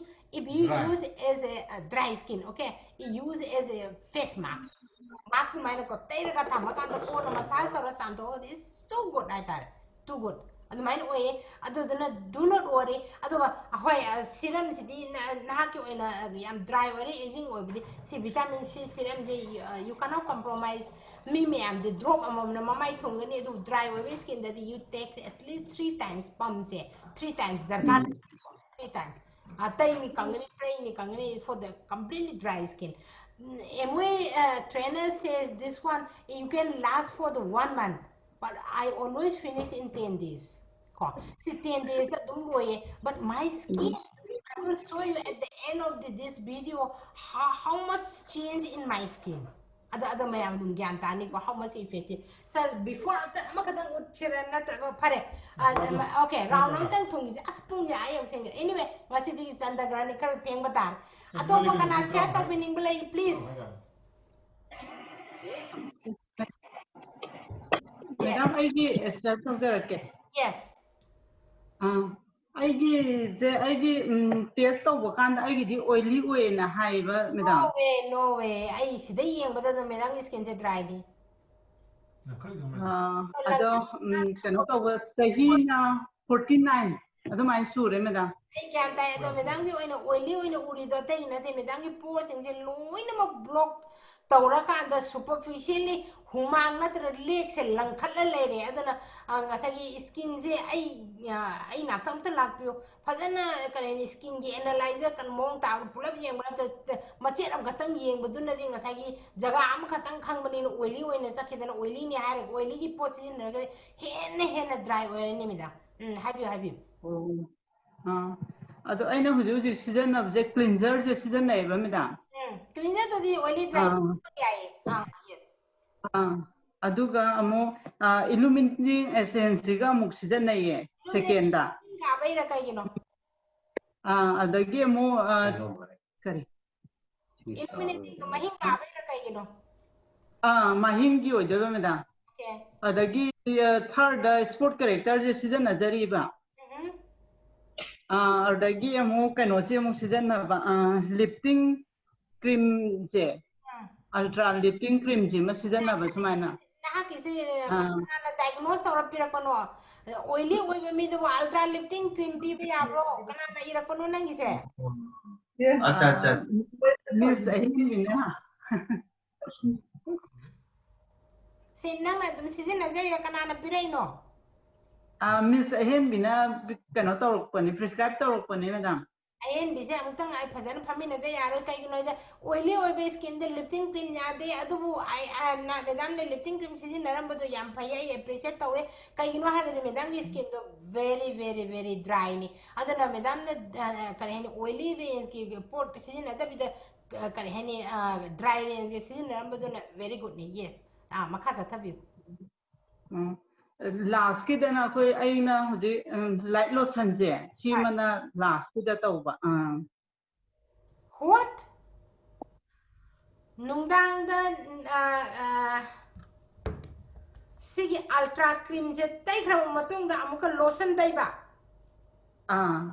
Oh no. Correction.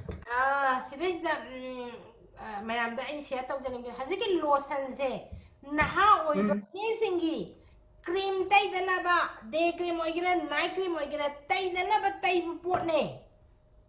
Lotion or moisturizer je cream ya da angu de yang pana tai nana ba ai san pa sai kun su bom le mo du ai cream pi de lotion dai ye adu gi da makta ne adu medang gi oi be skin da ai na hajani ba se real pigmentation or ga de amutang lak piyo skin gi layer do kar ba layer de pigmentation lai binoi da ai amutang analyze taw jage adu gi matung ina artistry gi pot khaktana ya da ba layer ma ga di ai correction taw jage adu artistry gi pot chai da medam na season na bi ki ba sequence to gi matung ina hajara ga di ihan han ba da ayuk da mai ta thok pi ra ga day cream tai di ngai mamang da youth exchange gi si serum jo matai biro ko si tai ra matung da day cream se si di khaji khatang ya yo adu SPF yam wang ba mai ni dang skin ga chana ja ba mai prescribe taw jege adu du ko mix tawra kanda mahing kagan ba mahing kabe skin gi damak ta di SPF minimum da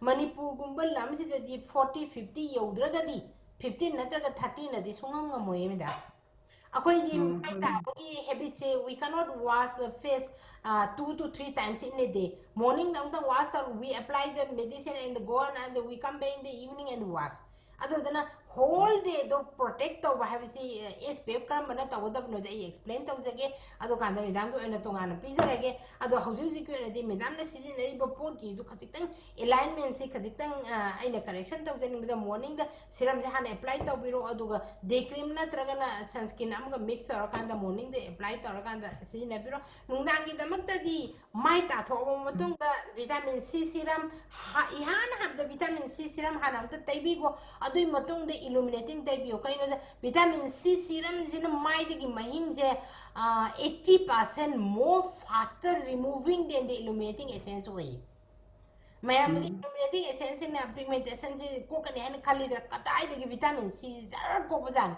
khut ta chu ba da chapran nei ra ko bu amot ko ko mai ko bazan ko ai hore ai mai da kamai na so kamai phagi ke du vitamin C ji ai taksara ke hai so to jara ke adu yam satin ni effective oi ko ne se hana season na biro du matong de illuminating essence season na bigira adagi under night oi ba se gi cream season na bigira any season na biro yare adu medang ya ji mai da ko ai digi na darkar lai bisa more than illuminating essence you need this vitamin C serum ko adu mai oi pare du makata ko no individual oi ne family ra kan ai he na correction taw jage ado pa kana kana lai share taw bining ba please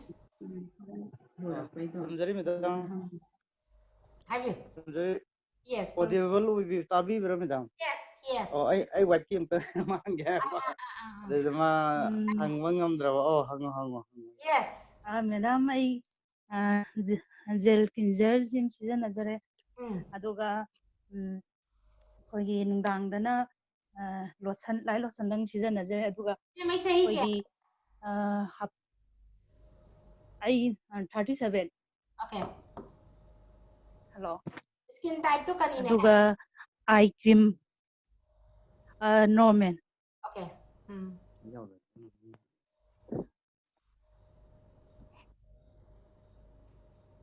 aduga eye cream jiga simba khan mari ji khatang season na jaina da sidayda ina haning base nangi oibe is da definitely hoi nang yam sathina around the dark circle ka season naragadi eye cream do darkar oini eye cream si phate habadi nate adu mayam da ina haning base ngasai ge khoi after 40 the mi mayam eye cream ngasai yawi da bang do you need eye cream or eye serum around the eye the muta madarka lay ado ibe magi oina hoji normal skin oiragadi ngasagi under the 40 oibanina nahang nangonda ina haning baje pot mayam sizinarunu da adu sarubudi gel cleanser do matawro adu kanda morning da nang normal skin ina day cream ama tayro or day lotion or nang hajik sizinabdo karino adu sanabdo matayro adu nungdang dadi just choose one of this ko cream taybigi mahuta si serum je taygira vitamin C serum je taygira nungdang ama katang tayo aduna normal oina laiba nang skin de dum phajara laidoini ko adu mai highlight tawge adu madam koigi eye cream je hoy eye cream je taiba matamda nongala ko jida koi mit se pang mu ngai te bako sangap law bai ta aduga amuka eye cream taybidi yam nungai ga da mi sing si yam dry oiba ai aduga kare hani kanoda taibaga chupsing gi do skin na leidara moidani aduga maroina eye cream je taiba matam da so akoi gi mit ki mapan ji dagi 1 cm khar lapna tayo kaino de cream je akoi gi skin de hek changa kanda ma di emulsify tawe sumaina sandokpa ko cream je tayra kanda ma je sumaina sandor kono maram ora kanda mit ki mapan da tayra ga de mit ta sang ba se compulsory oye ada mit ta sang haloi gi hara ga de mit ta gi khajitang laptang na mathak to gi makha do gi khar laptang na taybiyo yo leina pakat pi no adum yo gi du ni ma emulsify tara kanda ai sandor kani bu ko adana you have to apply little bit away from the direct eye ko adamai way yes atopa kai kai sia ta winning balai ai di madam jajani hoy anybody khumjarimida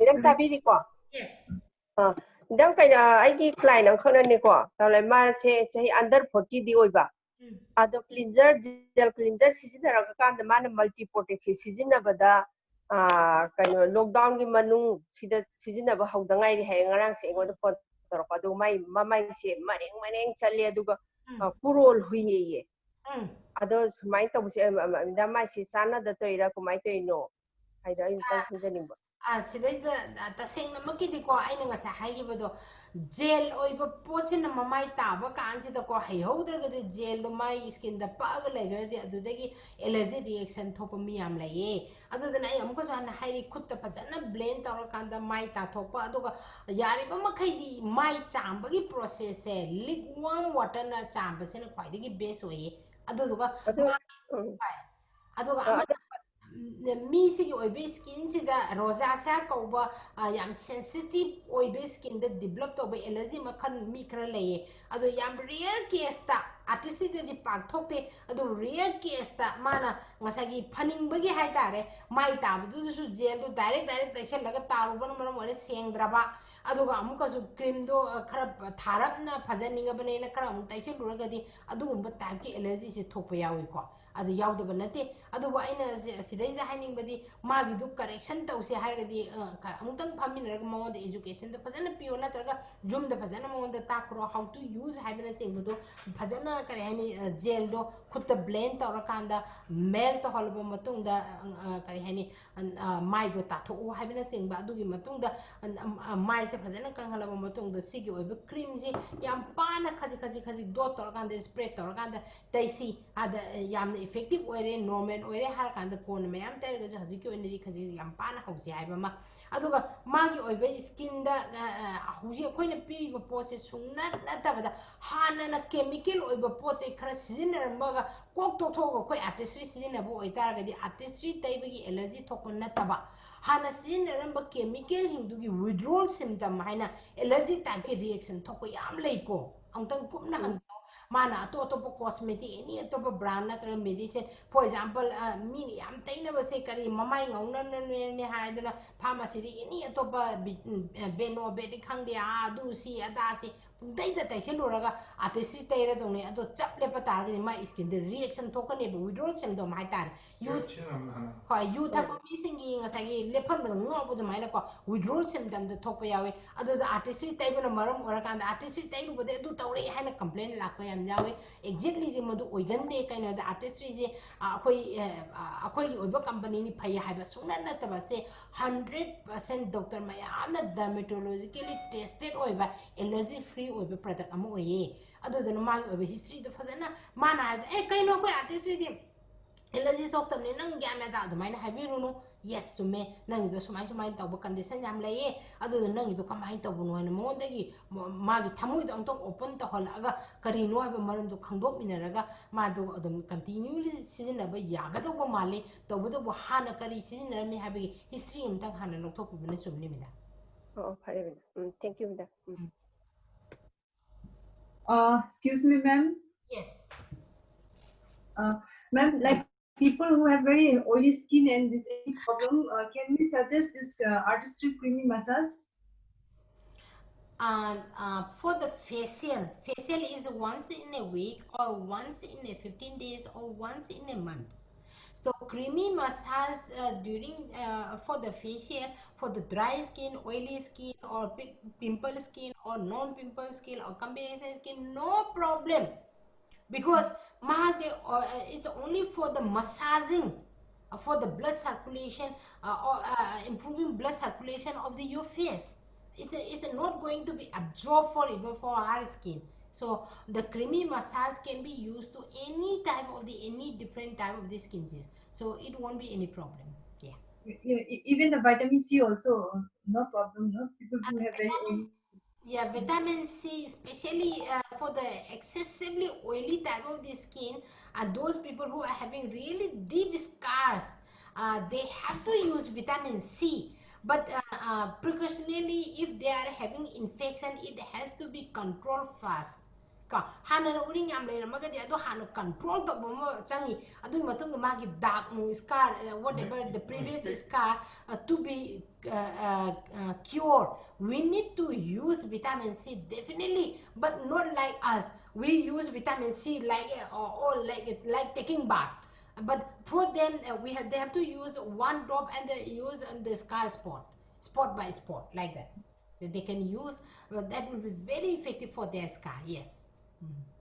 Okay, ma'am. Thank you, ma'am. Or anybody wants to ask any question?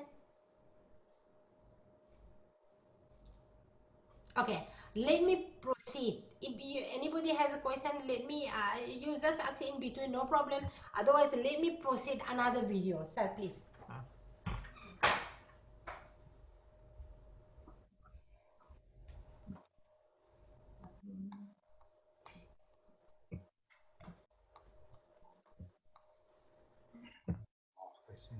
Yeah, about this. About the vitamin C. This one. Hi. It's okay. It's okay. Explain to the lawyer. So, yes. Let's see about the vitamin C. Yeah. Vitamin C ki video amtang mayam punna yung minasi sidai si ang na fazana tak pai tare mo yung video ni ko. Si lawyer kanda yung mo handok sa rake. Yes.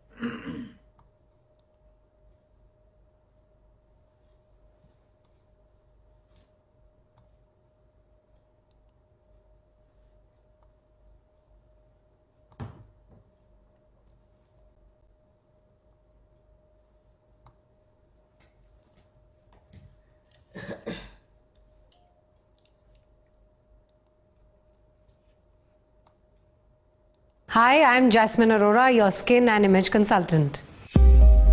Pollution levels, stress, erratic lifestyle patterns are at an all-time high. I'm sure you do a lot to keep your skin protected, and I'm sure you use the best of products and even follow a skincare routine. Compromise with your skin? That's never on your mind. But honestly, with these growing aggressors, you will still need something extra because your skin is getting damaged, visibly looking dull, dehydrated, and starts to lose its volume and plumpness. But let's first understand how the skin damage occurs. Do you know what do brown apples, rusty nails, and expression lines have in common? Free radical damage. What is this free radical damage? When you breathe, walk, eat, your body uses oxygen, and a chemical reaction which breaks down these oxygen molecules occurs, and it's called oxidation. When the molecules break down, a lot of free radicals are released, and these free radicals go about stealing electrons from healthy molecules in your skin, hereby causing skin damage. And that's when it needs external help. But the main question is, how do you stop this damage? With the power of antioxidants. They are good molecules. They give electrons to the free radicals and the free radicals stop stealing. And the damage is neutralized, leading to a beautiful, younger looking skin. And what's a great antioxidant? Vitamin C. And where do you find this elixir for your skin? Here in this little bottle, the new Artistry Intensive Skincare Advanced Vitamin C and Hyaluronic Acid Formula.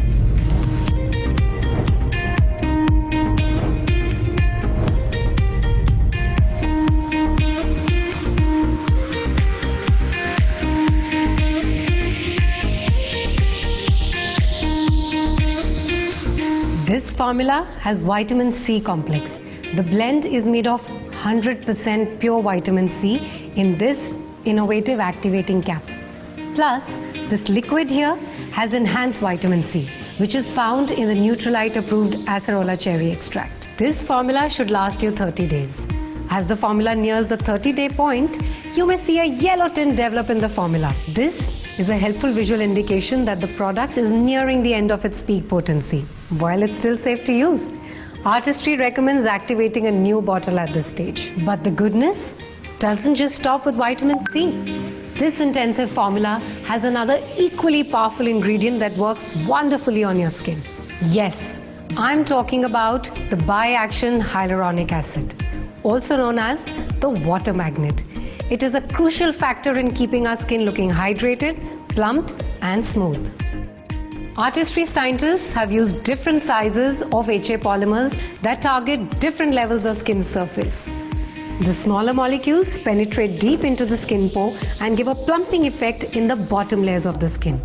The larger molecules stay on the top layers and give a plumping effect on the surface of the skin. So in short, this product has amazing benefits. This power shot gives you remarkable antioxidant protection. Don't believe me? See it for yourself. This apple is affected by free radicals. You see? And this power shot has high concentration of vitamin C antioxidant. This reduces the damage to your skin.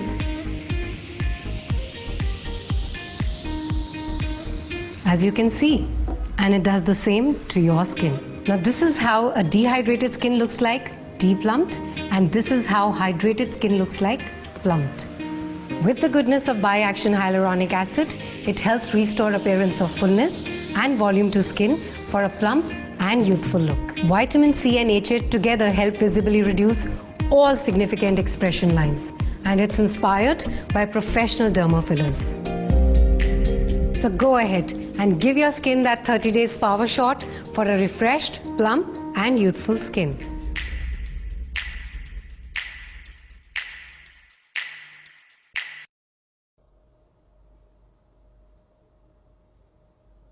Okay, now on. Yes. I'm good. Hi, Yeah.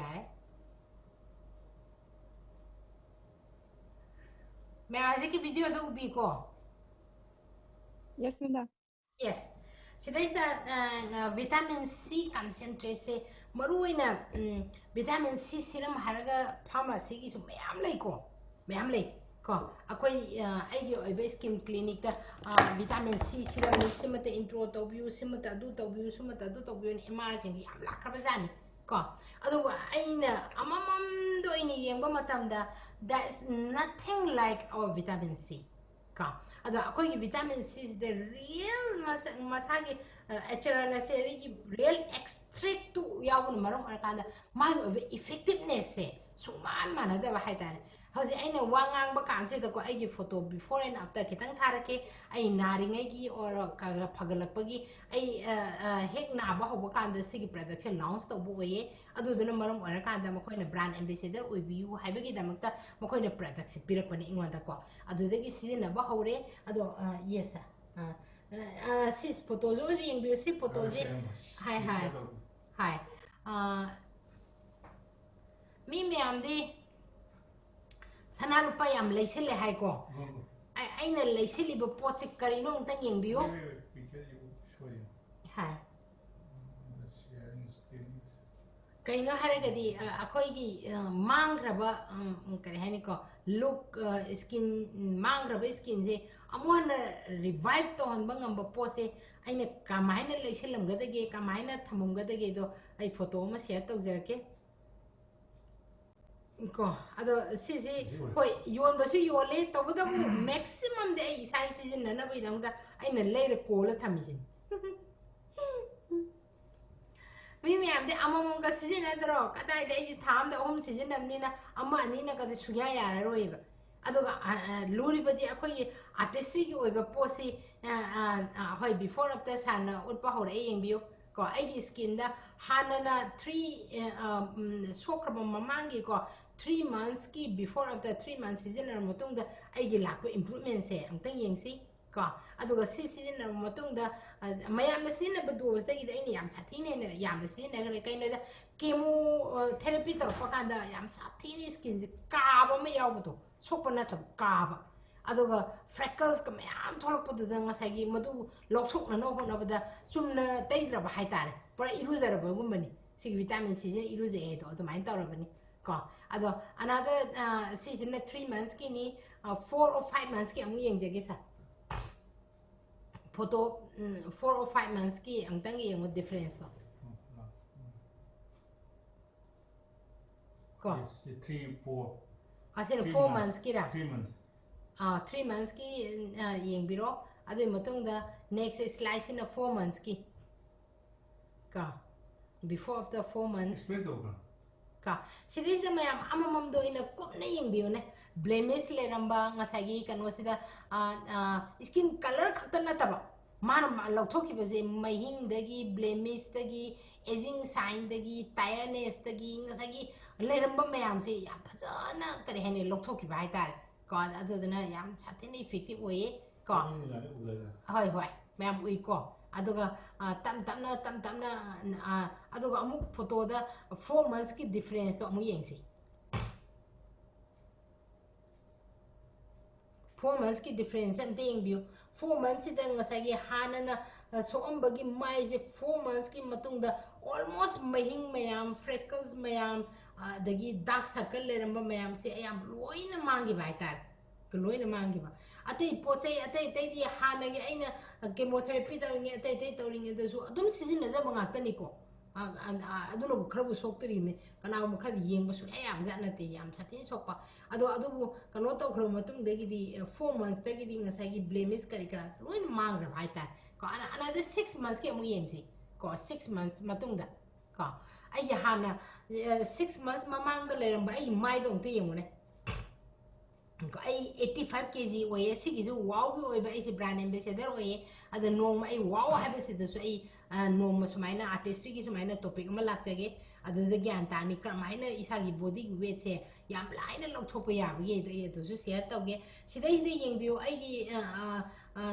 ta seng na ma ki di hana yamna noiba kan 85 kg gi oiba kan da ise narak pani kemo hobani ado samje loin ki engram ni ado mai mid le me be pictures am ting bio ado hauji hauji se ai 65 kg ni 65 kg up to 20 kg je lo thok ma tung da hoi hana ding ngak si udam ni ko haji ngak kaji thola ma ne ko ada mai oi ado to khrasi ado bu mai gi ngasai gi texture dagi mai gi hagalam ba kari ka je loina chatkiba matamda mi kanagumdadi mamai ji khuigadra ina pakatle ko adu khuibagi mota song skin ji tingaga naha oithopase karigi mapan no haraga dinga sagi vitamin C serum je asigi mapan ni ko ado hojik ai mayamda vitamin C serum je am kumna mayamda explain tawdra ga hojiki video do na do ki mati phajana explain tawre meto gyan tawre ni hajadi kedoiba gyan tawre am yaw ko ado video do khangani da video do thar kan manipuri da mu halo haraga so I can explain mayam do iba natraga mayam da question answer oina hangsira natraga ji video do ina explain ta ora kari pamno mayam da ai open ta jari video dom ta han biro mi dom video hanse adi video do matek thabiro ai maitelo do phajana halagi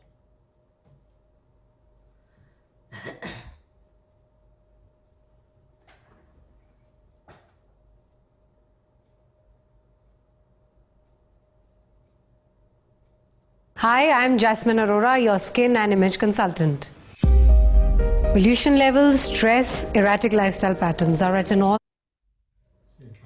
Tasengna maki skin zik kari dagi soan bano haragadi nga haziki ahum je koi like you and have je dum thengnaraga lei ba hum je koi ningjing da ba yade kaino da koi mopan da thokpa matan da hazik mask upi se sin ga tani skin gi area sing de loinu kupsen ba nati adana pollution je dum yei ba hai tar ko pollution really gives you free radical and then exposed to the pollution increases the damage of your skin other pollution in skin je dum so alle adu gi matak stress ID I job ki obe stress obe ai aduga ai imung manung obe stress obe ai isagi anaba gi stress obe ai stress ni skin je to kimati so an bai tare ko aduga adu khakta na tana akoi se lifestyle se hoi akoi manipur gi oina de go yum da sak thong ba ka ni yam chatnari adu outside da yum di thong thong dra bani mapan dai ready me se ta phang phang cha sa bi se yam tawi ko yes hoi food habit se Time high. I'm sure you do a lot to keep your skin protected, and I'm sure you use the best of products and even follow a skincare routine. Compromise with your skin? That's never on your mind. But honestly, with these growing aggressors, you will still need something extra because your skin is getting damaged, visibly looking dull, dehydrated, and starts to lose its volume and plumpness.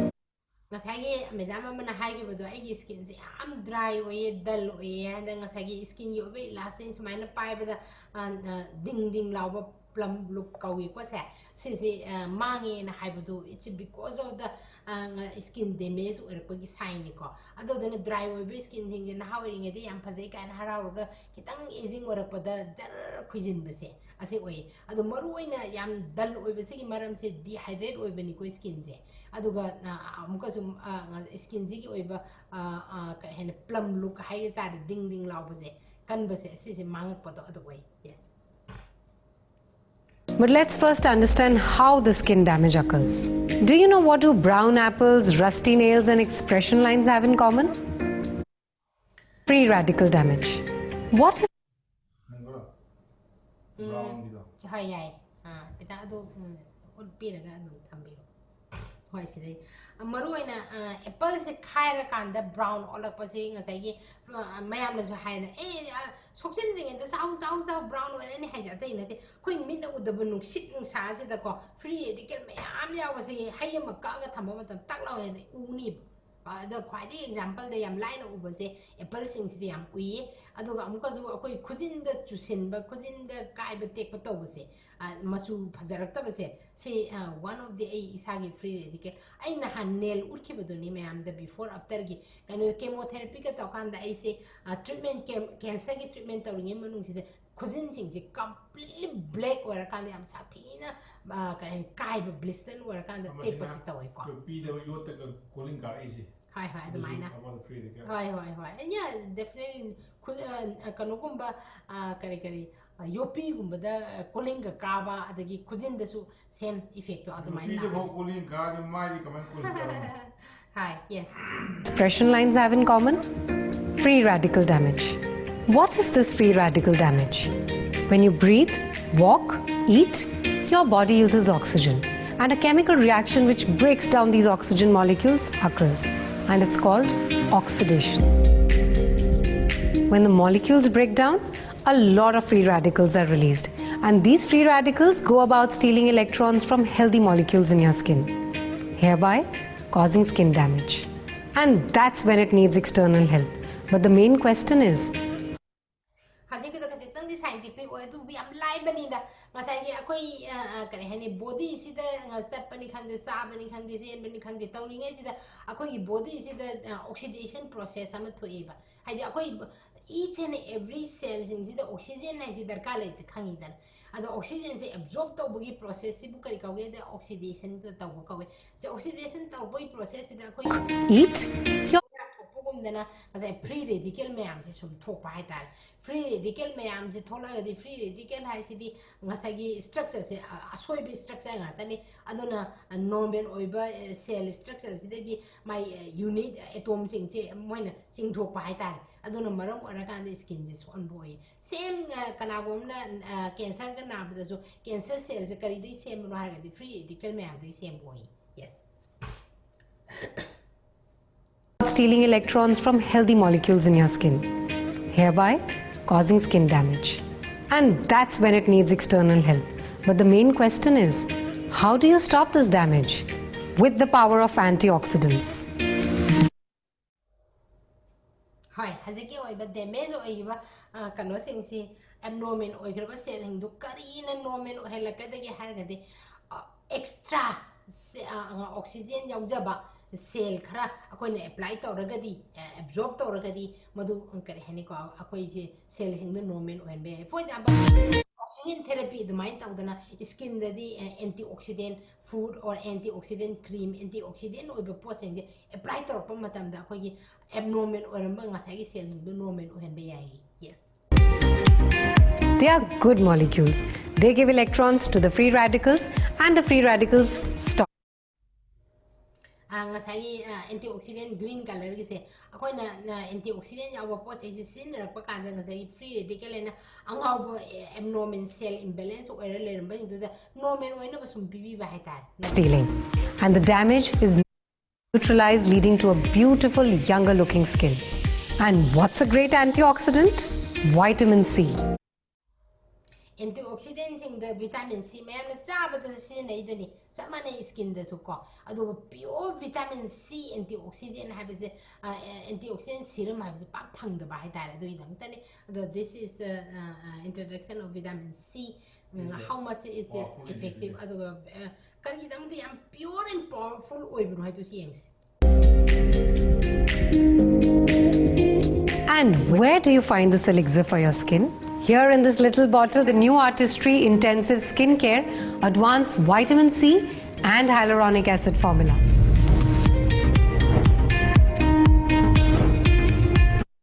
Today the vitamin C HA formula hyaluronic acid ngasi dagina 15 years ki mamang the skin ki agi products season aba kangbu alpha hyaluronic acid habase bottle oina tungana lami adu so one of very effective way matam dugi oina vitamin C yauding le da bhog yam effective way bai tare adu duga vitamin C siga combine tawraga di magi comparison le ta bai tare ko any market le any vitamin amana vitamin C synthetic amana sungam da 100% naturally occurring of the vitamin C with the hyaluronic acid as in the highest quality range of the vitamin C serum of bai tare. Yes.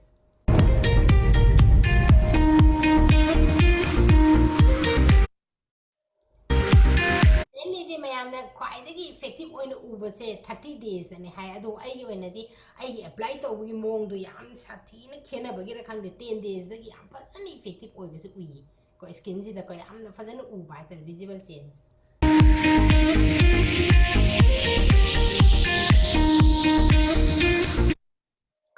So my way other than mayam day can give vitamin C serum subject to latest quite the best mana mas substitute nothing what the same I'm getting the product say any product I'm going substitute this option when a lot of target Pessaza a photo bungam hargadi see an easy mark the current can get a say can't get the boy.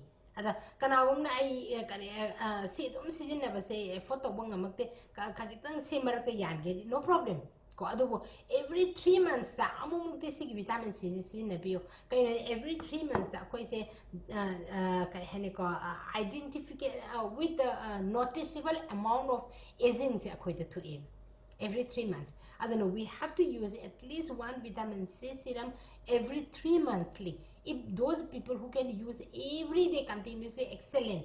But those people who cannot afford every time vitamin C, then I request in between you can use the previous serum, but every 3 months, please, continue to use this one. This is how your skin will be permanently protected. Hadi skin je some yamli sang sit na dung koina protection piga ta the vitamin C serum je every 3 months at least once some season bio ado ta the song skin da jamna specific amount of damage ama every 3 months the toka da ado nga toka ni hada.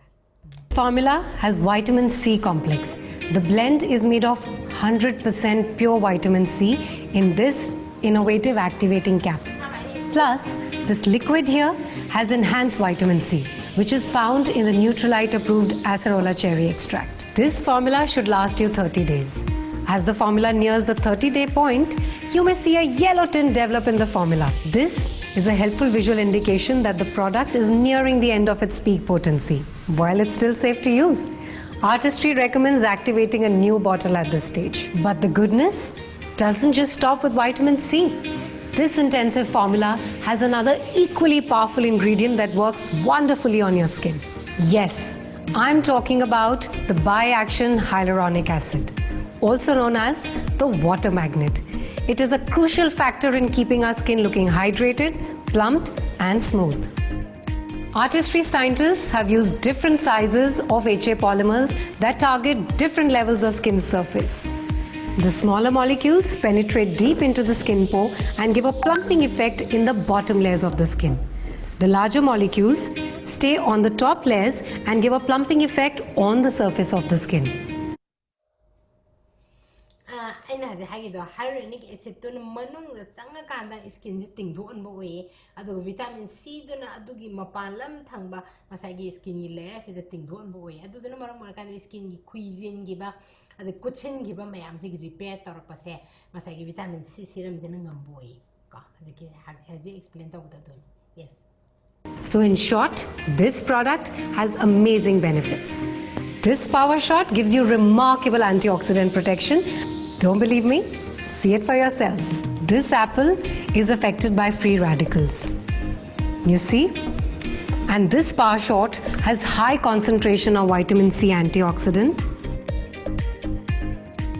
This reduces the damage to your skin.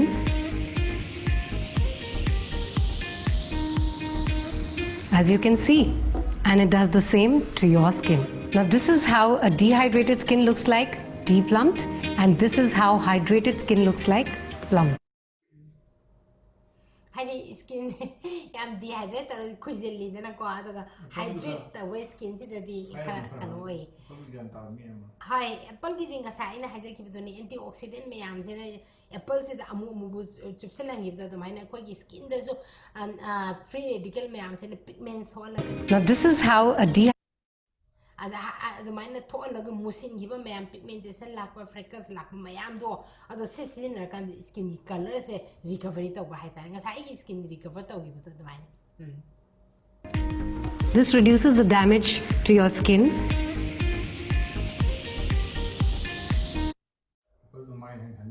Hi. ꯑꯦꯄꯜꯗ ꯆꯨꯕ ꯀꯣꯏꯁꯦ ꯃꯥꯏꯗ. As you can see, and it does the same to your skin. Now this is how a dehydrated skin looks like, de-plumped, and this is how hydrated skin looks like, plumped. With the goodness of bi-action hyaluronic acid, it helps restore appearance of fullness and volume to skin for a plump and youthful look. Vitamin C and HA together help visibly reduce all significant expression lines. Hi, haziki aina hajagi alpha hydroxy serum aduga vitamin C do ani do punjel akanda ding sagi sumani am satina changes in the fine lines adu wrinkles in the koi ubu si pange. Si khui mami chlorofit ka ha. Hoi chlorofit oi be ai adagi for example simban nakan gi fine lines oi be ai naton gi me ai oi be all the wrinkles and fine lines sing se dum kare hani ko recover ta hai ta. Yes. It's inspired by professional dermafillers. So go ahead and give your skin that 30 days power shot for a refreshed, plump and youthful skin. Go, sumaina. Ado aduki matik kare hane effective oiba pot amane adana mayamna how to use, where to use amukdanga season nakanda is effective oidabra haragade please. Once some vitamin C serum is in you have to continuously use for the 3 months. You know, every 21 days the skin get dermis, epidermis, hypodermis. I think I share to epidermis dermis, dermis hypodermis. So mine rotation lap was 21 days. adodana somgi skin je rotation ama round ama thungnaba magi revolution je lange hai taragadi skin gi the product se once somna sinaba hoba product ama se 3 months they continuously som sina bio kaina 21 days to 3 times tawrakanda skin gi layer ngasai achawna khaidok bada layer ohum hai ki dana ko epidermis dermis and hypodermis ado ohum do ado change ama lanba ma sangi hai tar ado ma change to dum continuously lakpa taragadi yam satina faja tholakani tawdo ahan bagi result ama yeng base minimum it requires 3 months of application adodana some vitamin C serum amu khatang si na kare adu khangode adu maina feel soidanam ki tarongani kaino it has to be used at least for 3 months once you na ba hograna you have to use for 3 months aita yes any question hang meaning bele please open your hearts. Hi ma'am, skin mute on topic. Sorry. Yes, anybody has any question? Madam. Yes. Madam, the aina khangjaningbase ngasagi aigi skin je oily di orina hare ado huji ki oina aina seasonal product sing je nataba daily use seasonal yaba je madam gi khusang khangjaning aduga aigi skin test ki oina de madam gi dasu laksage laktingai jida huji ki seasonal yaba se product kari seasonal gadagi How's hanging base morning is in a canodo gel cleanser to them tobacum the kaidi aduga day protecting cream the nang the haragadi and pana tairo ka aduga nundang evening in the makta nang cream natraga vitamin C natraga na any cream the sukai tayo nundang the nangi maida di ka ado vitamin C natraga sigi serum sigi manunga ama nang nundang the taibi ay aduga atay atopa extra ma'am apply to kaino da hauzik khajitang humidity haiba tare koi temperature kitang wangkhalakpagi sabani nang kano se serum sing tairaba matung da amuka cream nung tairagadi uring lakna bi maram oini kadudana maram arakanda nang amakatang gyan tana season of mai patana tato du sira amakatang gyan tana nang tairakanda dum result uni dum ya fazana fazatolokan. Thank you madam. कुछ on तो कर रही हो madam के नोंता madam देगन ता के नोंता हंग जाओगे बा तो सेक्शन तेंगे मैडम आई प्रेमी हुई ओय अदु इचे कमता हंगने अखोइना विटामिन सी सिजनबा मतमदने विटामिन सी सिजनबा मतमदा नाइट क्रीम सिजनगद्रा नत्रगा सिजनरोइद्राबा प्रेमी नंग स्किन दे याम ड्राई ने नंग दी विटामिन सी जु तायो नाइट क्रीम जु तायो अदुगा नुंथिन दसु सिगी बॉडी बटर से क्रीम मोइना तायो सही नो याम नौरी अदु बाउदा हजिक तगी होना केयर लाहो नंग स्किन दे इसे नमुना खांगी साथी न ड्राई ने थैंक यू मैम हां मैडम हजिक कोई तना महंगा बदो यस मैडम आई ने मैडम अदु अखोई गिने mahin ka bana da khoi gi haing mathi na haina badu da sport me am lai badu yes adu gi do ai kano mana akhoi sidai daga mai adu gi haing mathi do kokpa ya base kai lai gen ha ba adiga chunni cleanser ke si khatena dia adu do da ken na mo da pi be ya base khoi na hoi hoi dam da ina haning ba haing mathi se ayam ba matam da ai kari haini ko vitamin C si di season au hai do ni ado raga so minimum the 3 times natra 6 times laser round amta kapthok ta basu ya roi kaino da magi haing mathi na mahin da ki khare na sathi kaino da magi dotted obani na samru gi type to mol gi type to manung da huttara ga leye ba ka adu da na mara mara kana magi ayam matam da second third layer da manung da penetrate tawra ga lebe na mara mara adu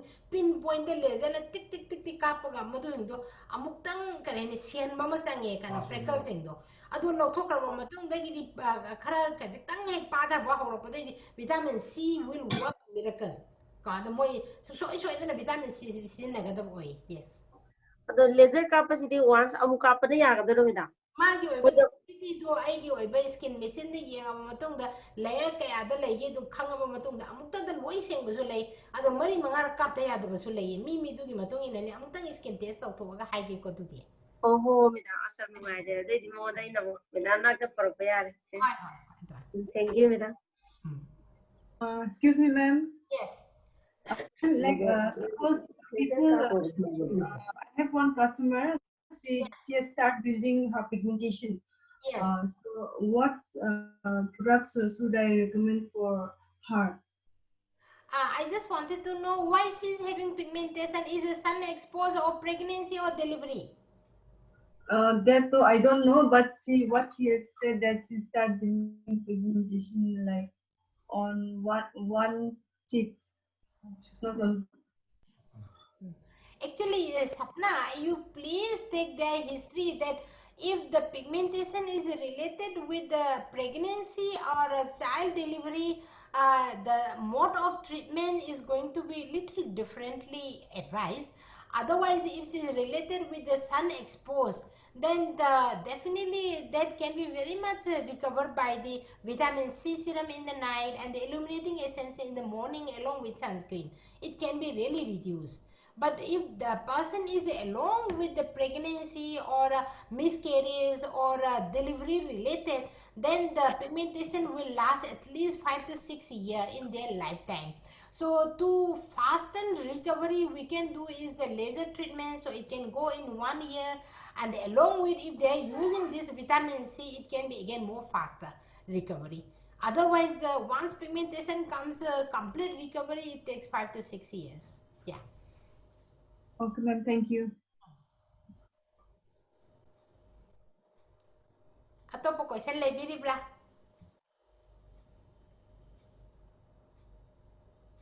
Yam nungaire adudi ngasi. Madam, I cannot help you. Yes. Body butter do. Yes. Body butter do the me adum dry oigera, oily oigera, adum marks on the scene do lo yabra. Oily the sunya yadeko excessively dry oiba kakani. Body ni adu aina yam satina dry adu maru ni yam dry oiba body ki damakta ni ko sidi body butter se. Ka adu mai dry oiba kangbu dadi aingon da yam satina effective oiba ni som da. Yes, atau any question leibiribra. Oh, thank you. ꯑꯗꯨꯒ ꯂꯤꯗꯔꯁꯤꯡ ꯍꯪꯅꯤꯡꯕ ꯂꯩꯔꯒꯗꯤ ꯑꯁꯤꯒꯤ comment ꯄꯤꯅꯤꯡꯕ ꯑꯗꯨꯒ ꯐꯤꯗꯕꯦꯛꯁꯤꯡ ꯄꯤꯕꯤꯌꯨ ꯍꯥꯏꯕꯗꯤ ꯁꯣꯝꯅ ꯊꯦꯡꯅꯕ ꯃꯌꯥꯝꯁꯦ ꯃꯤ ꯈꯨꯗꯤꯡꯅ ꯊꯦꯡꯅꯕ ꯅꯠꯇꯦ ꯑꯗꯣ ꯁꯣꯝꯅ ꯊꯦꯡꯅꯕꯁꯤꯡꯗꯣ ꯃꯌꯥꯝ ꯍꯥꯏꯕꯤꯍꯧꯔꯒꯗꯤ ꯃꯌꯥꯝꯅꯁꯨ ꯑꯦꯛꯁꯄꯤꯔꯤꯌꯦꯟꯁ ꯑꯣꯏꯍꯧꯗꯣꯏꯅꯤ ꯑꯗꯨꯒ ꯃꯦꯗꯥꯝꯒꯤ ꯑꯟꯁꯔꯁꯤꯁꯨ ꯑꯩꯈꯣꯏ ꯈꯪꯖꯍꯧꯗꯣꯏꯅꯤ ꯍꯥꯏꯇꯥꯔꯦ ꯑꯗꯨꯅ ꯁꯣꯝꯒꯤ ꯑꯦꯅꯤ ꯀ꯭ꯋꯦꯔꯤ ꯂꯩꯕꯁꯤꯡ ꯃꯇꯝ ꯂꯩꯔꯤꯉꯩꯁꯤꯗ ꯍꯪꯕꯤꯌꯣ ꯍꯥꯏꯅ ꯍꯥꯏꯖꯒꯦ Hello, Madam Tabibra. Yes. Kaya Madam, aigi skill se combination skin neba. Aduga ai gel cleanser na mai tablo ra matungda ayuktana protecting cream mama sinayeba. Aduga Madam dana enriching lotion ama sinayeba ko adudagi ayen basi kari sinagadagi Madam na muta habira munde. Okay, aina si ibe ming si kari. Namuna. Okay, jauna nang mai da mahing leibra ne. Kaido ba me? Mai da mahing ka leibro. Kitang di lerame do hausikti leitabaga chap managre. Okay, angang apikpa senbra. Chahi mga sudriba nga amandi leizay madam. Oh, ado khakta ne ko marakta concept to ko leite. Leigidi. Okay.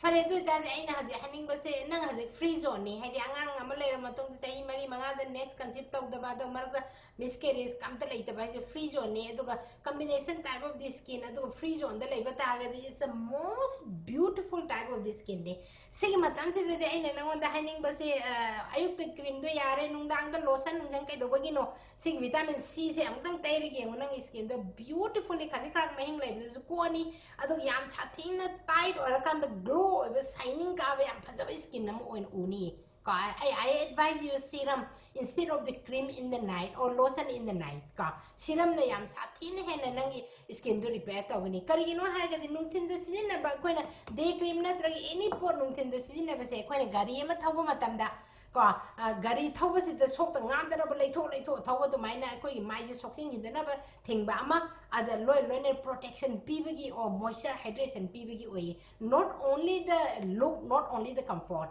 aduga nungdang yo ina te sizinari ba pose hinjina karigino haragadi big gear oi big gear haisi maktu wai hana lay mafam de stable ona hana lay bam jang yedu matong da handor ka do ini maning do adana ai hauzik lay dari biskin ji sumai sum lay hen ba khaktan adana adu dagi khajing sehi mari dang manga dang tara dang maning halaga di kyam nungai ni khala yem biu ne kadu dana skin je maning handon bagi tabak se nungdang ni na nungdang si akoi ayam matamda dermis amadi hypodermis ki hadi second amadi third layer da hena work to godu pot season bio adu dana maram wara kan de skin ji gi repair oi bagi process yam thokani adu nungtin de season ba posings de ayam bana epidermis da protection pin na ba season ba oi bane adu nungdang si de it works in the second amadi third layer of the skin oi bana maram wara ga repair ki product ato ina season bio do ore ga di som kwai de gi ka hena paisa mayam ting da bi da kwai de gi fazaba maintain the skin hai do oin uni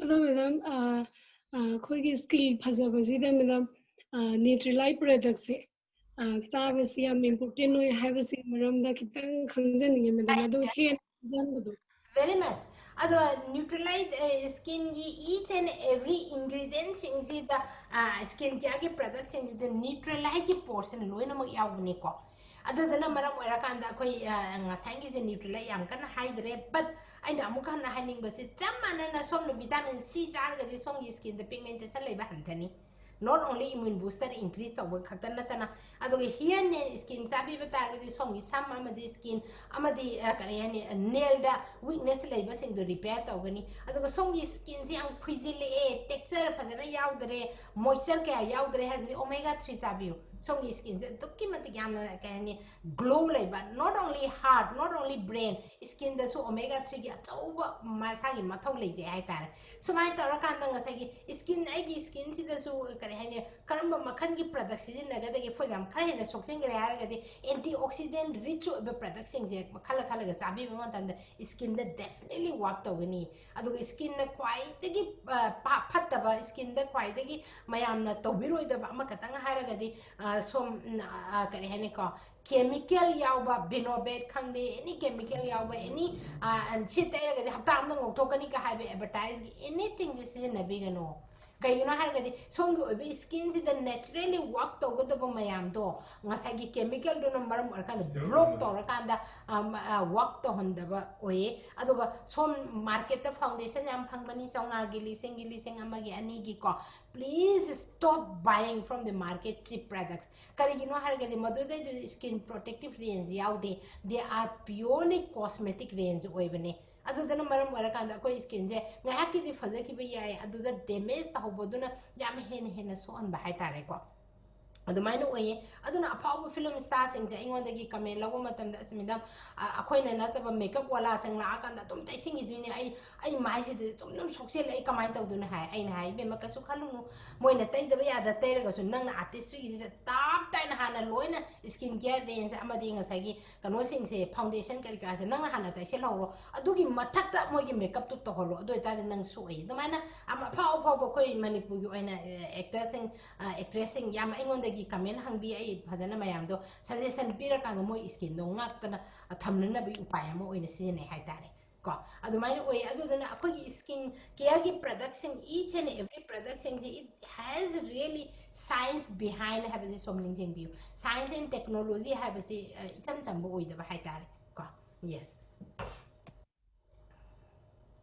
madam kay gamba skill test ki apam kay gamba di male ga di madam gi malak pa lak pa sum ya ga dra madam nang nahak na sa hajuji abio oirabro oidabro oi zare madam if you oiragadi you can ask me anytime in the Zoom or in the phone no problem now anybody ki downline oisanu if you mo oiragadi any skin ki oiba hoi medical ki oiba advice ki damak that you can come to my clinic adu emo ki oiba product ki damak that you can directly ask me by the phone okay yes madam thank you dam tabi ko bida tai ai icha nupi ahan si sahi 19 mu sure ba lai pan sure du magi mamai se khara makuk kanu sida skin se nan da bhai tare aduma lightly ma si sam na kari sijina ba ya gadra ge mai mamai nupira nupi nupi oiragadi mahosana koi period tarokpa kanda koi gi body gi temperature se manadabani adara body du period tokpa matamda ayamba eruption thokpa oitargadi period tokpa matamda in he haijabado under 20 gi skin care gi ju ai youtube da ju thaga chagrabani phi du khatang cotton oiba sela kanda khara loose oina selaga fan makada khara lehan biraga relax to honbiu skin du yam phani aduga period tokpa gi matam se de ayamba matamda attitude ki marks haina ama leibani acne marks adu koi period tauringai numit mangani gumse hapaga tambada hidak amta sizinna da uring macha macha thopa je dum control tawbani ka aduga yariba makai under 20 mayam sidi phana yamna combination skin oibo oragasu oily oibo skin oragasu attitude ki acne wash haina ama leibani adu oina sizinna biu artistry chi yariba makai under 20 da advice tawjadi haitare Oh, thank you, ma'am.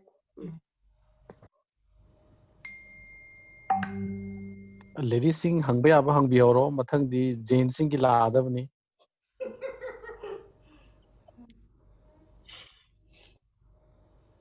Jane sing la adi sajiban lakpa yare Madam ai chu kainong phata hangjaw ge. Yes. Madam ai ngasai gi madam ga kana tawbu da su ai gi madam da gi appointment ang khatang lawjaning ba. Do karam bakan.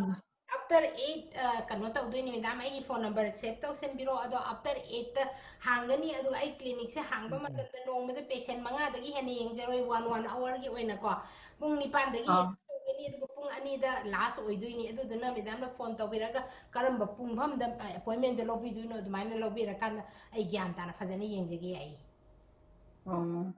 Madam contact number di horen host age dum lobby yani thank you. Any atop question lairibra Isagi question natragasu koigi customer singi any downline gi lairagasu hangbiyo.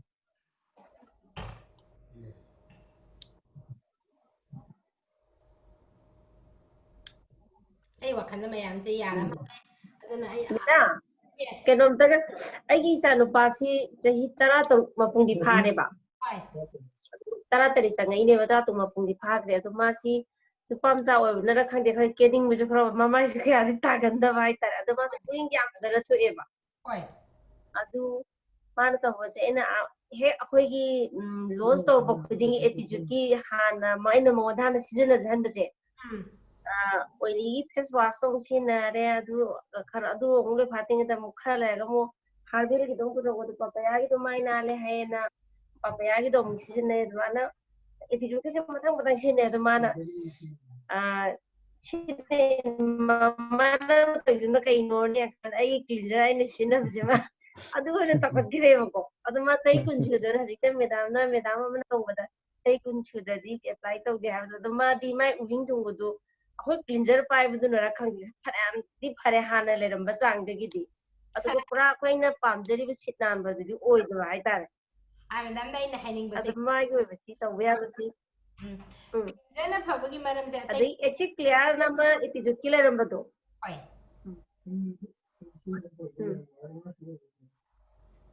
adu su loi sin na da khwai gi man maru bi sin na phai ha do madam de kan ka pa ne so khang jani bai ta alright under 20 city aina mayam da hajaning ba se attitude ki acne wash haina face wash ama leibudo in generally yam phaye tawbudabu face wash ka cleanser ka khajitang khena ba se face wash sing sina akoi gi pore se gi wang ma da leiba amor pa sing se lokthok pa hai tare aduga cleanser sina pore se open tawra kanda manung de gi leiba excessive oil khang de pataw khang de ching thoga lokthok pa ngam ba hai tare adana kana gumba na ngasagi ai cleanser sin na kan hena phari haiba se akoi gi artistry gi cleanser da to na yaw jaba se sin na di am phaba yam thokani kai gi no hari ma di cleanser du clean tok thokar matung da to na yaw jaba da ma gi po do close taw yo na mara mara uring gi chang han thali haiba se ai adum yaningi tawda bu ngasagi face wash igni face wash tu phataba din natabani haide ma do face wash na ma gi pore sing du manung da laiba du chengdo pangam da bagini tawda bu aina mayam da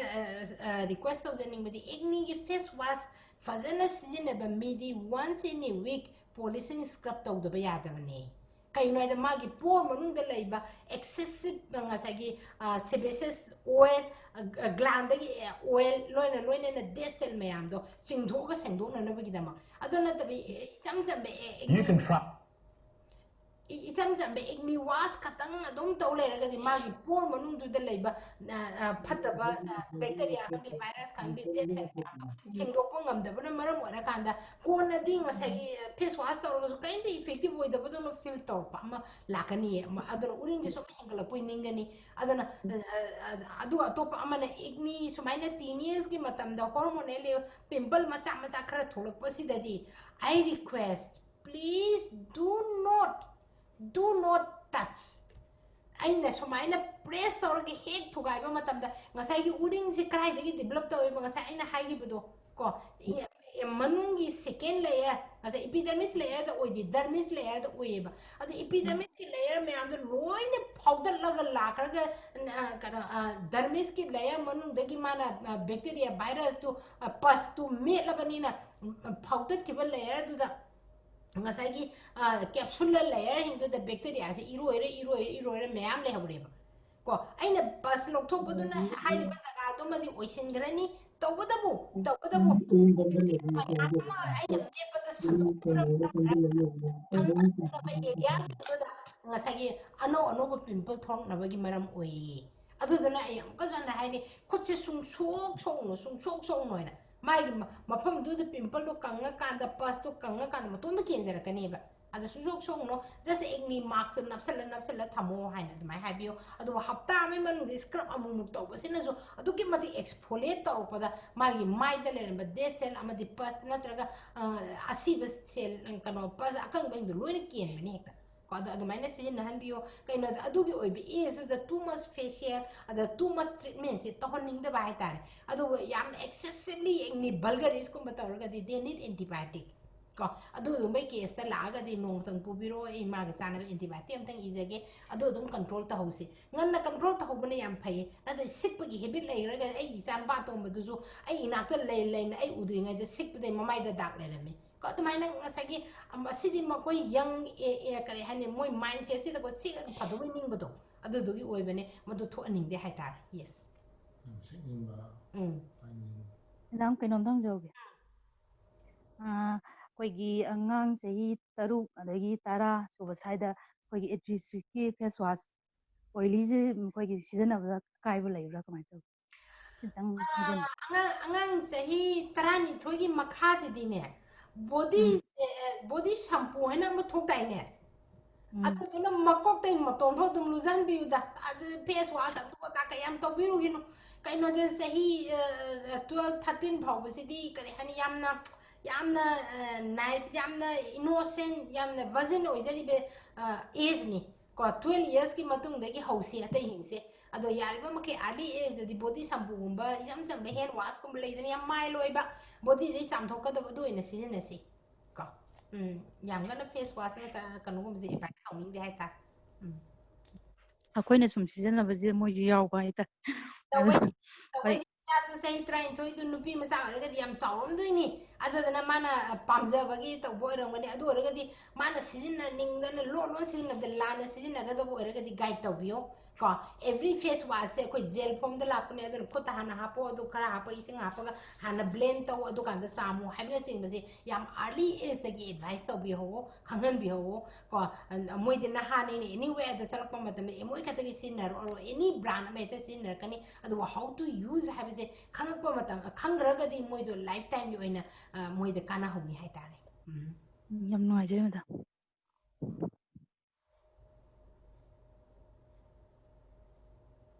tai question leitre ko ꯑꯗꯨꯒ mobile ꯅꯝꯕꯔꯁꯀꯤ ꯑꯩꯈꯣꯏ comment ꯕꯣꯛꯁꯇ ꯃꯦꯗꯥꯝꯒꯤ mobile number ꯂꯩꯕꯤꯔꯕꯅꯤ ꯃꯌꯥꯝ save ꯇꯧꯕꯤꯍꯧꯔꯣ ꯑꯗꯨꯒ ꯑꯇꯣꯞꯄ question ꯊꯣꯏꯗꯣꯛꯄ ꯂꯩꯇ꯭ꯔꯒꯗꯤ ꯃꯦꯗꯥꯝꯒꯤꯁꯦ ꯀꯩꯅꯣ ꯇꯧꯕ ꯌꯥꯔ ꯃꯌꯥꯝ ꯂꯩꯔꯒꯗꯤ ꯍꯪꯕꯤꯍꯧꯔꯣ ꯍꯥꯏꯗꯤ ꯍꯦꯛꯇ ꯄꯔꯁꯣꯅꯦꯜ ꯑꯣꯏꯅ ꯍꯪꯕꯒꯤ ꯃꯇꯝ ꯑꯁꯦ ꯐꯪꯗꯕ ꯃꯇꯝ ꯑꯣꯏꯕꯅꯤꯅ ꯃꯌꯥꯝ ꯂꯩꯔꯒꯗꯤ ꯍꯪꯕꯤꯍꯧꯁꯦ ꯑꯃꯨꯛ ꯀꯟꯅ ꯍꯥꯏꯖꯒꯦ adu amukka hana modublana mayam ko khorom jari adu ga isa je madam tang heno bataw jage thank you thank you madam thank you madam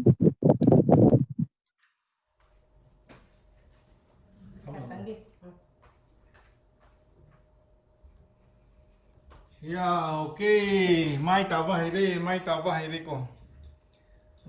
Phadi da sapon to hapaga sapon ta ga mu mai takpagi ko.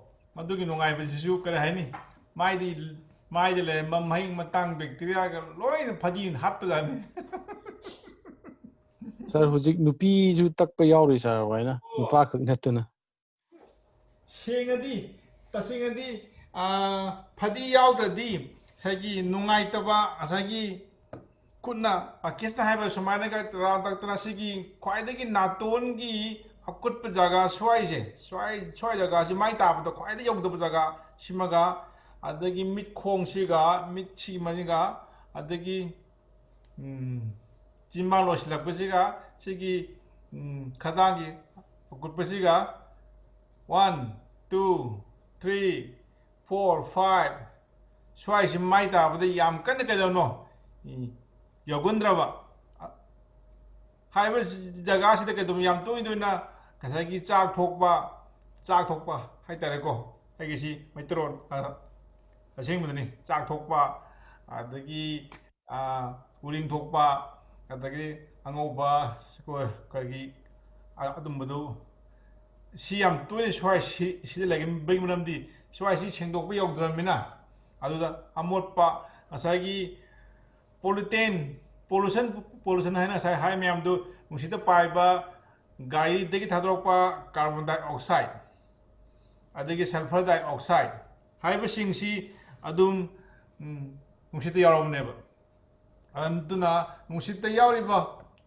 suppose carbon dioxide haisi gari degi thadrokpa je gari thadrokpa carbon dioxide si science ki chemistry hai di CO2 natra CO2 and then plus humang ID is water H2O humang plus heat nungsagi mesa aduna carbon dioxide siga water siga nungsagi mesa siga ahum jina phu matamda mai du humang thom matamda kamai to gebu skin poju sagar padigi hangtu aduga carbon dioxide plus water ani je mix torogan heat phu matamda chemical reaction di carbonic acid thok pagi chance am wange carbonic acid haiba carbonic acid si na skin gi pore hang tu puta mu changjing gi ta di aduna maram warakan de adwai gi jaga sing du acid na par ba yam thot pe skin du jam dam da skin du chak thirakani ba ka thirakani ba ko this is also one part of the sunburn Nusana Puba Zatamana Turgasu say Esituna skin do Zaktekpa. Ashima, case 1, case 2 amana from science sulfur dioxide. Sulfur dioxide SO4 from the chemistry SO4. Have plus water, humang, water, plus source joining and plus heat. Ahum sulfur dioxide plus water plus heat equal to chemical reaction ji chemistry da kaibu sinamuk sulfuric acid semeba sulfuric acid diluted sulfuric acid sulfuric acid sine ko sana sabla sana ga lupada sana da pakpa amur pa lathu je sulfuric acid ne haiba sulfuric acid na skin do musa samatam da pore gu makhar pore yam law bi humang sobadagi sagarpadagi pore do hangto putu da mu sulfuric acid to changsile adurgadi jaga adwai dum ka thek patam ne chak thek patam case number 2 case number 3 da hojiki skin hangto ema jaga da karigumba adu ki mananak pa jaga amada urin gumba laigraba or bacteria ko nusti ki paiba da pakraba adoina mai smai tak ko khopada adu ki jaga skin pod banu changjingraba adagi yum da halakpada muk mai ta thok matam da kamai to yu Hai jaga du da yawba amurpado aina mai tabada takpagi mawung du na kaching ka yogdabdi manung changjin raba atadi bacteria do skin gi polo changsi lakanda kano after 2 3 4 5 days butu da mam ko do manung da marum kola ni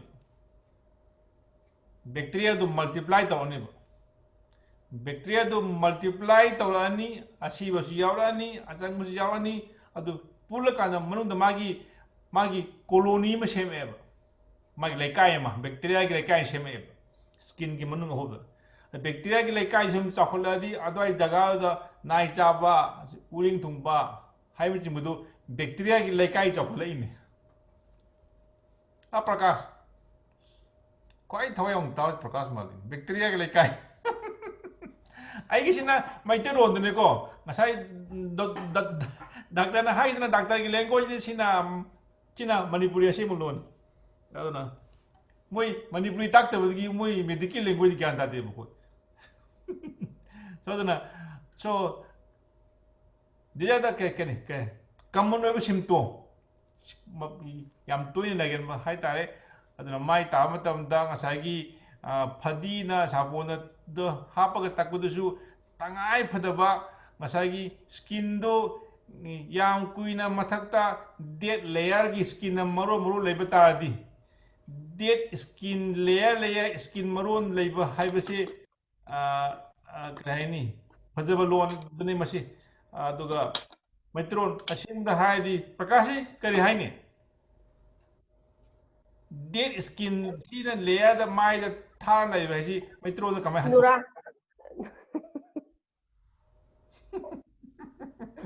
नुरा हाइदोनी ओ माइ the नुरा लेबदी फदी the सापोन हापगा तकपी you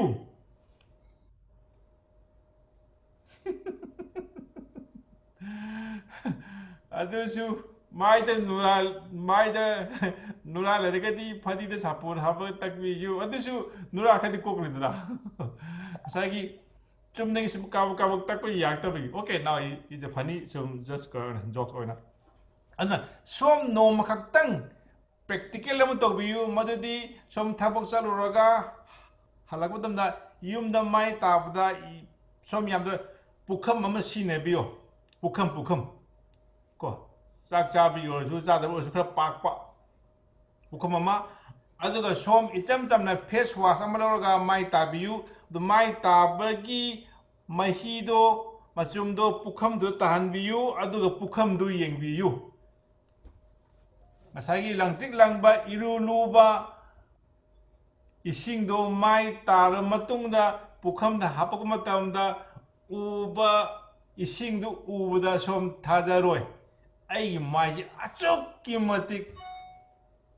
ha oiram baza la ai je amutang yeng nom tang ugani adu kana thajagani the power of face wash ai mai achok matik karoi pollutants, surfactants, carbon dioxide, sulfur dioxide, nitrous oxide, and then dust particles, mayam sina skin da pag lem tam da ai skin kamai sokpagi haibadu thajabagi maram si oibani sima and atopa amana aina marmata usi maram som afoba isingna hajigi to maina face wash na mai tabadu loire पुखम की मही तो येंगले अदगी थमोय the Vasak लावरे yes मसिन तै माइ face wash नत याद्रिको high बसोय the मि सोम हायनी को मा face wash थातो ngamroi किनो ngसागी मही नि साखिनि नेक्स्ट माइ तावले मतुंग दा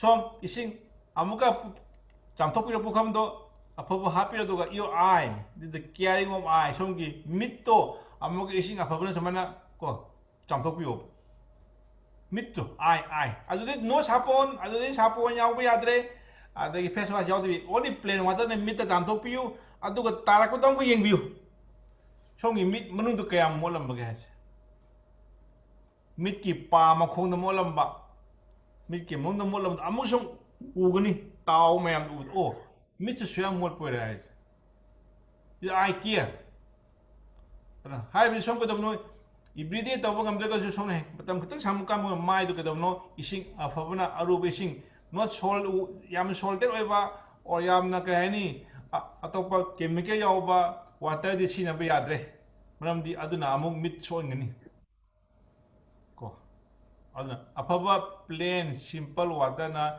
mit su manam ta jamthok piu this is one I care ko kem yaw di bido so these are something is a Jain samu korgasu nupasu adum phajani munida ꯅꯨꯄꯥꯒꯤ ꯃꯥꯏꯒꯤ ꯃꯥꯏꯅꯤ ꯀꯩꯅꯣ ꯑꯩꯈꯣꯏ ꯁꯥꯔ ꯁꯅꯥꯇꯣꯝꯕ ꯉꯁꯤ ꯍꯥꯏꯕꯤꯌꯨ ꯐꯗꯤꯅ ꯇꯥꯔꯣꯏ ꯐꯗꯤ ꯇꯥꯔꯣꯏ ꯅꯍꯥꯟꯃꯈꯩ ꯑꯩꯅ ꯈꯤꯇꯪ ꯋꯥꯠꯂꯤ ꯈꯜꯂꯤꯁꯤ ꯐꯗꯤꯅ ꯇꯛꯄꯒꯤꯅꯦ ꯍꯧꯖꯤꯛ ꯐꯗꯤ ꯇꯛꯀꯥꯟꯗ ꯀꯌꯥꯝ ꯐꯖꯔꯛꯀꯅꯤ ꯌꯦꯡꯕꯤꯌꯨ ꯅ꯭ꯌꯨ ꯁꯅꯥꯇꯣꯝꯕ ꯍꯧꯖꯤꯛ ꯑꯗꯨꯒ ꯉꯁꯥꯏꯒꯤ ꯀꯣ ꯁꯅꯥꯇꯣꯝꯕ ꯑꯅꯧꯕ ꯑꯗꯨꯒ ꯉꯁꯥꯏꯒꯤ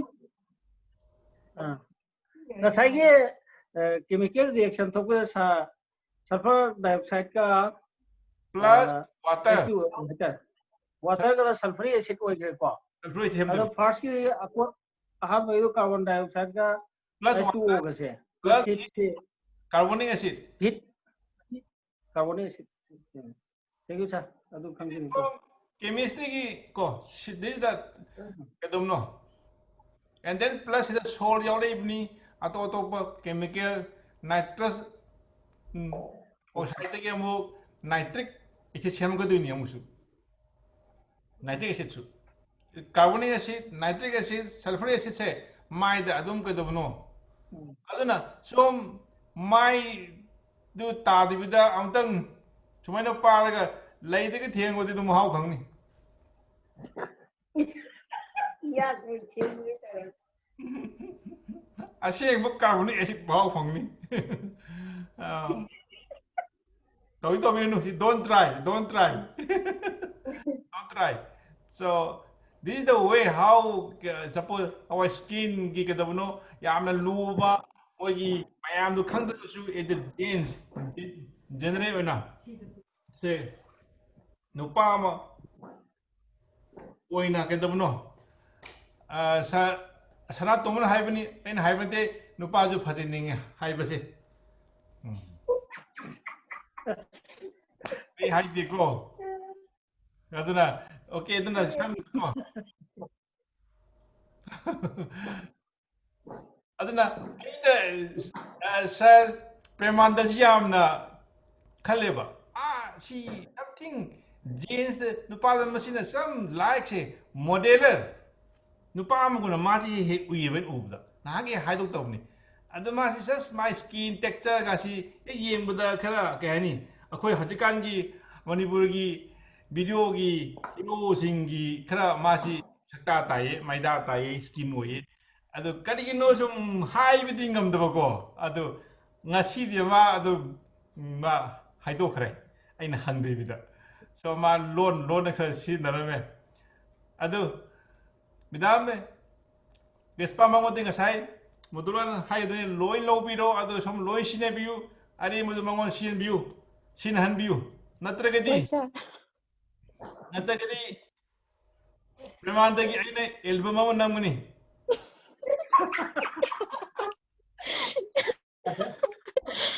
ꯑꯩꯗꯤ ꯃꯦꯗꯥꯝ ꯁꯥꯔ ꯑꯩꯒꯤ ꯗꯔꯀꯥꯔ ꯑꯣꯏꯕ ꯁꯤꯖꯤꯟꯅꯖꯕꯅꯦ ꯁꯥꯔ ꯑꯗ ꯃꯥꯁꯨ ꯃꯥꯒꯤ ꯗꯔꯀꯥꯔ ꯑꯣꯏꯕꯗꯨ ꯈꯪꯗꯕꯩꯔꯣ ꯈꯪꯗꯦ ꯁꯥꯔ ꯆꯨꯝꯃꯦ ꯗꯔꯀꯥꯔ ꯑꯣꯏꯕꯒꯤ ꯁꯤꯖꯤꯟꯅꯕꯗꯨ ꯂꯥꯟꯕ ꯅꯠꯇꯦ ꯑꯗꯨꯅꯕꯨ ꯑꯦꯜꯕꯝꯒꯤ ꯍꯤꯔꯣ ꯑꯣꯏꯔꯤꯕꯅꯦ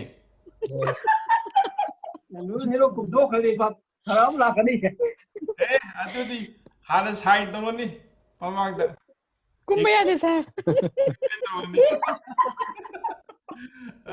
ꯀꯨꯝꯃꯜꯂꯣꯏ ꯁꯥꯔ ꯀꯨꯝꯃꯜꯂꯣꯏ ꯃꯅꯤꯄꯨꯔꯒꯤ ꯑꯦꯜꯕꯝ ꯃꯨꯠꯂꯤꯉꯩꯁꯤꯗ ꯁꯥꯔ ꯑꯩꯅ ꯑꯃꯨꯛ ꯀꯨꯝꯃꯛꯑꯗꯤ ꯄꯨꯔꯥ no sida mi amagi kedabno fajaba haibasidi rashi laiba magul laiba haibasidi isona mi amada pitorakpani mi amana fajaba mi amana tiba haiba leite mi khudimaki rashi gun tutonga toma ngatani everybody is handsome every ladies and gents or girls are handsome and fair nice beautiful ko world ki miss world su negro mem taisdi we know tatra so many negro mem su miss world miss universe taisdi so this is something I say fair is fair beautiful is beautiful handsome does handsome adna mi amagi rashi leba hai basically don't because you are all leaders things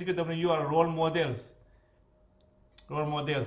ko aduna mi mayam sigi mai oiba habit skin care habit ko personal hygiene ki habit is different ko aduga kani mi ma gi ba kama gi kani nature behavior habdi matung tonga lai jama tare but akoi khajik tang khangaga awareness khalerega idea khalerega khahena refine to yaba habduni khahena refine to yaba khahena hande khara phaja thohan ba yabdu gi wani aduga aina mayamda jen singda so sir pemada nataba atai jen singda ko hainingba amdi nupa kharadi daytime matai basi ikai basi yaweba sing haibda magi waki mamangda daytime nupa tai basi yam ikai ba sa kes madam jusbinda ki mamangda daytime tai ba yawgraba the foundation book time we are just oh something wow nah permanent tay or foundation tay sa okay amo keski thonganda phadi ma tarambe kanagino oh okay good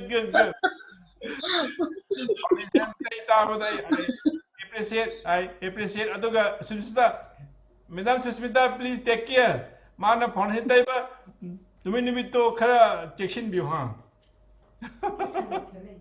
okay aduna suppose ati aduna da ju sa vacation da kari sine Kare produpa ai sini ba hadi face wash ka sunscreen ka lotion ke use hoy sir face wash ka sunscreen ne lotion ka body lotion ne DNS lotion ka oh body lotion adum mai tai basi adum okay ngon yam nuai jo feel to sir masi iru jo lo tai ba sei kya sura ai 44 tane ja 44 ai di kya wale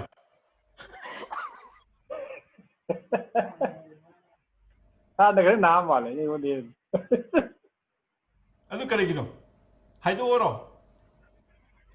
ai koi madam gi post sei pa sine ikai um yo ye din sa oh to ikai om le me daytime tay bi ikai ba daytime tay bi ikai ba kan de kan adu nangi tongan am le ga khara separate oin thamya dro mai mang tay bi adu tawre ga sa do na ha oi da bai tawre ga khale so daytime atai mak moi mang tay bi ikai ju daytime ju di lona lotion cha tayu kinu daytime lotion ada di tawre adu da daytime hawre ga so adu orgadi kadono say because taina yam harami phajaba ibududi mayam gini amma dudi ai takidi ka haiba adu gi du ko kadono this is for you phajaba is for you handsome is for you fair is for you ko and not only that nahang na phajaba da nangi downline ga saruk yauri bune ko you because you are a role model team leader ni mayam yeng bada James mayam da aina hajing budi James daytime taiba singi PV yam kabani James daytime taiba sing PV kaba iwat wat pani Pankaj so it's in for you those James who use daytime ko daytime their group PV is more daytime it's a miracle. If you use daytime, not only you, your group PV is more. Sir, Bhai Chandra na daytime tayo na targadi group PV di ayam kara mo dong ni na hangay. Daytime amma kang tayo to bagi group PV kaya mangra. Ani sir, ay tayo mo tanam ka ay ni na hangap ko yor si bo da hangap ko yor ni sa. Kari hangay ba? Kari use gi na. Kari tayo. kari tay hangido magido wahangdo jaramani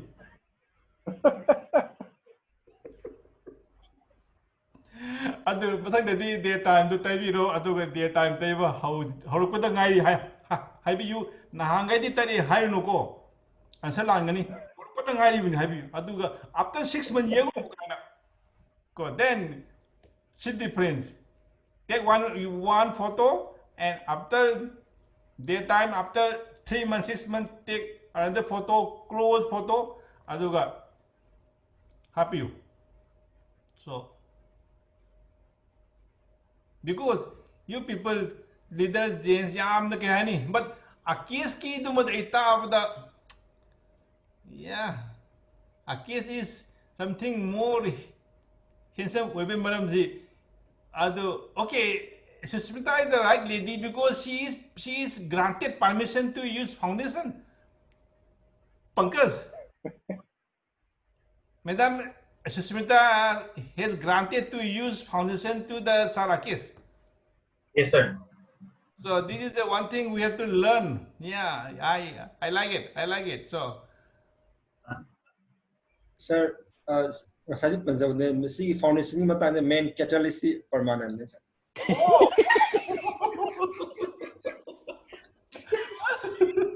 Yade load per load haidor loy haidor I feel now all the men from Manipur they should participate in beauty contests now. Yeah, no, handsome contest. Not the beauty contest. That is perfectly fine, sir, handsome, but using foundation on men's skin, I would recommend for a handsome participation, handsome contest rather than beauty contest.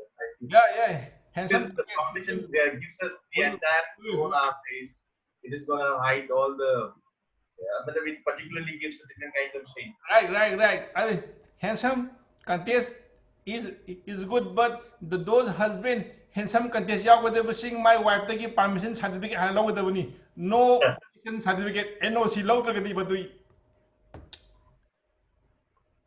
yaro sir subabu natro kedobosa handsome contest yawadaba jain sing jema my wife tagi NOC lawdaba asa adum di yam phai sa idea janingde oh NOC piro have you draw NOC piro have you draw aduna sa skin se kitang glow legada bido sa NOC pidram no wow to sa khode babu gi ju yagidra ba sa adu orgati day time do loan tayo lona no ma lona to no uthokre sa imai irang ama oh adu orgati ko udaba matam hairagi nongan bagi mai mita bagi brush to basangit na washroom da adum day time tarega thoro khro adu the whole day you are handsome ko handsome this secrecy and sida kamban ba yaw sa no problem adu the you yam kambal jade handsome woi lakhani adu dadi binatana se wang am khairoi aina wow to bagi haksang me kha tarak pada khaman mandana hojit ma haraure pukhra yorok pujida okay adu haishin nari ni ko kara adu matan dagi di NOC phadal lawro adu ready no problem so okay akusha jarjiti kari sine big lotion daytime foundation perfume aise ai ewe hogulakada CTM do sine yesa okay aro sine ba ai sine na ba lobudi na tisa ai madam do sine ni na lobo ibagi aro ma ti sine o ga de sine de aro aina mang bu pamu duna kaga sine ba wow aro mina yam phajai haire aro ai ji pakat pam yaw duna ꯑꯗꯨꯝ ꯂꯣꯏꯗꯅ ꯇꯣꯛꯈ꯭ꯔꯦ ꯁꯥꯔ ꯀꯌꯥꯗ ꯂꯥꯏꯕꯛ ꯀꯌꯥ ꯂꯩꯕ ꯃꯤ ꯃꯌꯥꯝ ꯑꯃꯗꯤ ꯃꯤꯗꯤ ꯍꯥꯏꯅ ꯁꯥꯎꯔꯦꯅꯦ ꯁꯥꯔ ꯖꯁꯤꯒꯤꯗꯤ ꯑꯩꯅꯣꯁꯤ ꯄꯤꯊꯣꯔꯛꯈ꯭ꯔꯦ ꯍꯥꯟꯅ ꯄꯤꯊꯣꯛꯑꯦ ꯁꯥꯔ ꯑꯗꯣ ꯑꯗꯣ ꯍꯧꯖꯤꯛꯇꯤ ꯉꯁꯤꯗꯒꯤꯗꯤ ꯋꯥꯈꯜ ꯑꯃ ꯑꯥꯏꯗꯤꯌꯥ ꯑꯃ ꯐꯪꯖꯔꯦ ꯁꯥꯔ ꯌꯦꯁ ꯑꯍꯜ ꯑꯣꯏꯁꯜꯂꯛꯄ ꯍꯥꯏꯕꯁꯤꯗꯤ ꯊꯤꯡꯕ ꯉꯝꯃꯔꯣꯏ ꯑꯗꯨꯕꯨ ꯁ꯭ꯀꯤꯜ ꯀꯦꯌꯔ ꯇꯧꯍꯧꯕ ꯍꯥꯏꯁꯤꯗꯤ ꯌꯥꯝ ꯇꯉꯥꯏ ꯐꯗ꯭ꯔꯦ ꯍꯥꯏꯅ ꯈꯜꯂꯦ ꯁꯥꯔ Yes, Sajati, please be continue. You know, Shishu Pangle, I am at that daytime. I'm happy you. Daytime, I'm happy. Let them happy you. Handsome. ꯑꯩꯅ ꯍꯪꯖꯅꯤꯡꯕ ꯑꯃꯅ ꯁꯥꯔꯗꯤ ꯀꯔꯤ ꯁꯤꯖꯤꯟꯅꯕꯤꯒꯦ ꯑꯩꯈꯣꯏꯅ ꯑꯍꯥꯟꯕ ꯎꯖꯕ ꯀꯥꯟꯗ ꯎꯖꯈꯤꯕ ꯃꯥꯏꯊꯣꯡꯗꯨꯒ ꯍꯧꯖꯤꯛꯅ ꯍꯦꯟꯅ ꯅꯧꯊꯣꯔꯛꯑꯦꯕ ꯁꯥꯔꯗꯤ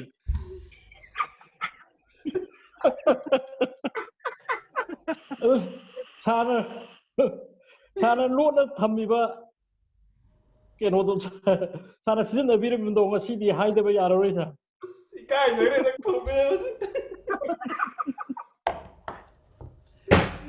Oh, I do loan taye. I wrote loan taye. Machine tadi palete. Saragdi NOC yaugiraba.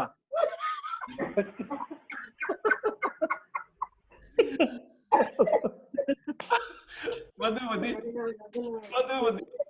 Unquestionable.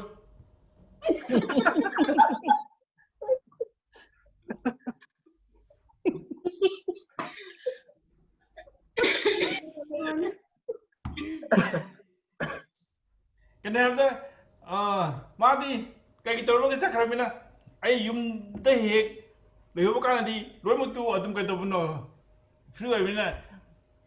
Heck, Horpategi, Ate Yamunakande, daytime Simati, Pagamunakange. For me, daytime Simati, Adam all the time, always high Tariman Mota, skip to Yazu. I am at the first, okay, my first say saving and then next the some say after save and then daytime. It's very simple. Aduna daytime sina skin gi texture je skin gi kani magi hydration and the glow and thing for me I give only daytime is the all see khatane mainly sir daytime sizinabiridu kaino sir no first no ngan ba ka no hana di thani ke tarimi glycerin anga ngidagi na satra koi bawdi glycerin hapaga lore atay bi khangde no face wash nothing adu after that anyway glycerin na mai tay wadu to khare thani di glycerin tay akoi pura mayam ji no body lotion na skin tay bai ji akoi khangti only glycerin lore adusu glycerin do adusu chomana kano gi thaina gi penicillin gi ligli no ko la ha pa ga lairi mi dukan dagi ko ayo jab uri mit penicillin gi ligli do adu lo pa ni ko pi ne glycerin do kana khang yo bi sa do alfa ni do pi matam da glycerin na tane college life do fa wo glycerin ya glycerin je ai ko de dum gasoline hai adum yanai kanate mi get plate adum pire gasoline hai wada no problem so but now after that we use the body lotion first time emwe ki kitbox the body lotion yawe aduna an by emwe yaw matam da body lotion du tai budam pamu ba suk chaw bottle du 300 rupees pi budu pamu na kitang hapaga ising khayam nai yanjele aduga tai 9% kaka kwa dwai da khag tai ba haure pamu pamu na 2% da gidi kitang yam na hape adu tai ba haure silver karak ba di khare am habe om ka ko adi platen mo ka ko de di sinyandre kaya pa mo suk sa lusan do the 300 rupees. Oh my god. So that was the changes gislin do to ka anda adumana body san tayo hawi adusu dry already yam changne na you jab hek loi baga body choling de taisin ba adu edi khaitani yam kono winning lik pa haidra economy oiba haidra matam matam gi hajikti 0 tai le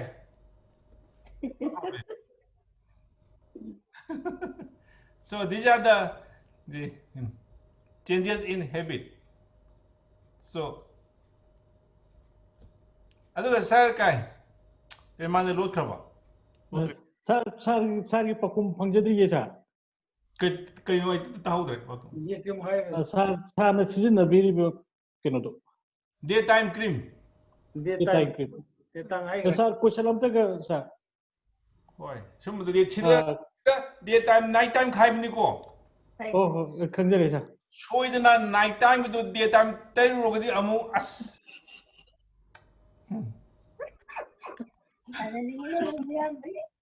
ki ne ga taira amu su night time ta silla ha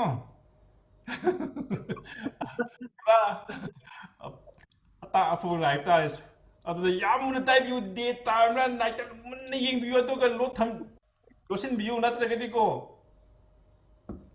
soi ni ko amu su asin bagini khangna kanda sa amu khaina bai phibam da leidana sa no adu matang di jers adu matang da jers yaubiru daytime da mukta court kark pata di ai madu gi sakhi ogi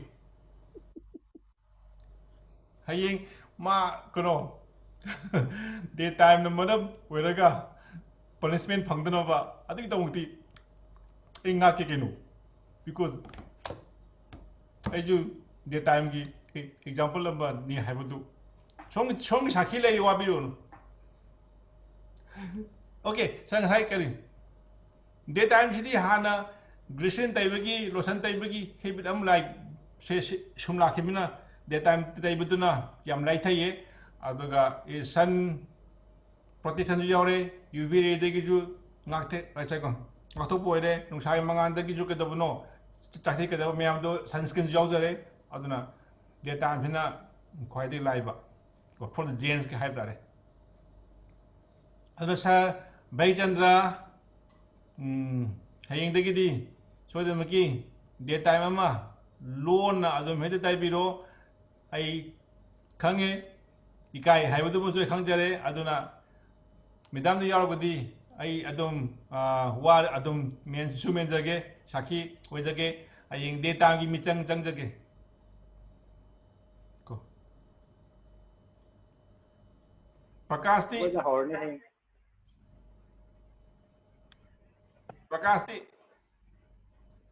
sir habiyo kage si ne sir ai foundation je luhongba numita tha gibte na thajadri sir mangani chakko bodaga amutang thara male atopadi sir yaudre polishing scrub out ta tore sir ko nimitu da mai lum laubra sir anira khalle sir ai ahan ba tha bado khara yam thokraba ade loy muk tam thoga amuk naw namuk thai sir adu nimitu da mai du ke da lum laubra sir khang de sir collar daga pungtai de sir ya du adum khara lumba mal adum gyan mangi natra den tai badaki de mangi sir pose amada sir dum leire numitu ke smile pose amada no ko yadre oi no ko yadre adu numitu de khara nang mai tha adu ne sir profile picture yauri ba photo code lit pa oh aduna pare okay isuan thoja mi ba question daytime phone tai bagi very good aduna a case ti Marmok the type na tragna tuin type bro. Sina bro. Sir, Nunti type ne sa. sir, the digital platform the YouTube to worldwide when I talk to you tom that taste. Wow. We have to learn from you. We have to learn from you. You are the pioneer of the daytime gens ko. Oh no, foundation gens ko. Okay, you are the foundation for the using of foundation of the gens. Good. We have to use. No more the foundation contest over there ko. Sir, aduga subam ningthem basu foundation ki hangak trainer ngai le sir. Kaya ito na madugo. Kaya lokal ke. Ongtang kau biar ditokani sir. Okay, ako sa ningtiyan ba Mazu pioneer ni sa. Ningthembagi madam do police ni na ma yam ki na sapani sa. Sa ningtiyan ba toli ko. Sa ningtiyan ba kagani abis sini bagi sa madam lai tragadi kara haibiyo. Lai tragadi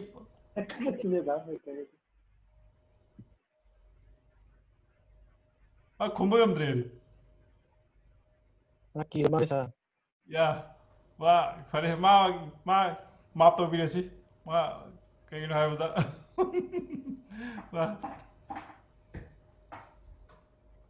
Pare, aduna then sa kanudi akis di karam baksina bige any perfume. Sir, I perfume ki Susmita su I yam for phone with either sir. Adum kano su sini akoi MV su sini aduga one of my favorite adum I kano su sini sir. Okay. CK. Okay, fine. Perfume sisu kada no ya kara hongba pak ngamdaba pot am oibni. Once it's na detected habitat sanato makari perfume chaibi.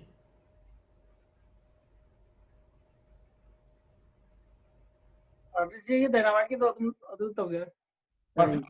Artist ji to re dynamite ki Perfume. हाँ Kaya mami ko ba?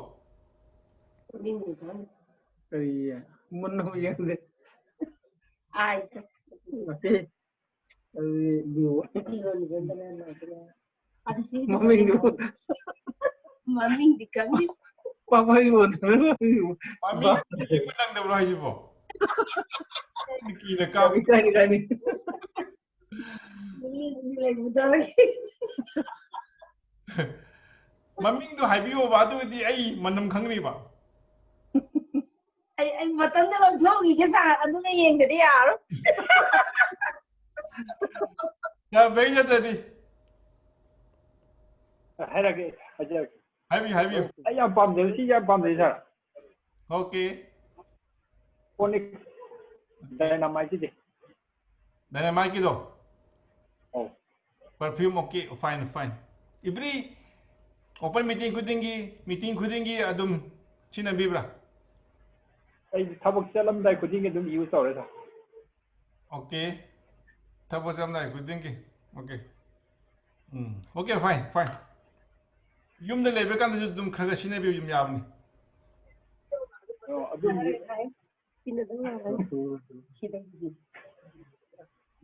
Maming dom ta pabiyo. opportunity number 1 है sir Kay. Wow. Kay mimi ngai ba? opportunity number 1 As am ta china bi yo. Actually yang opportunity number 1 Opportune one. Yeah, Opportune is one of the very famous in France. France ki amna a power brand ama emoga type tropune.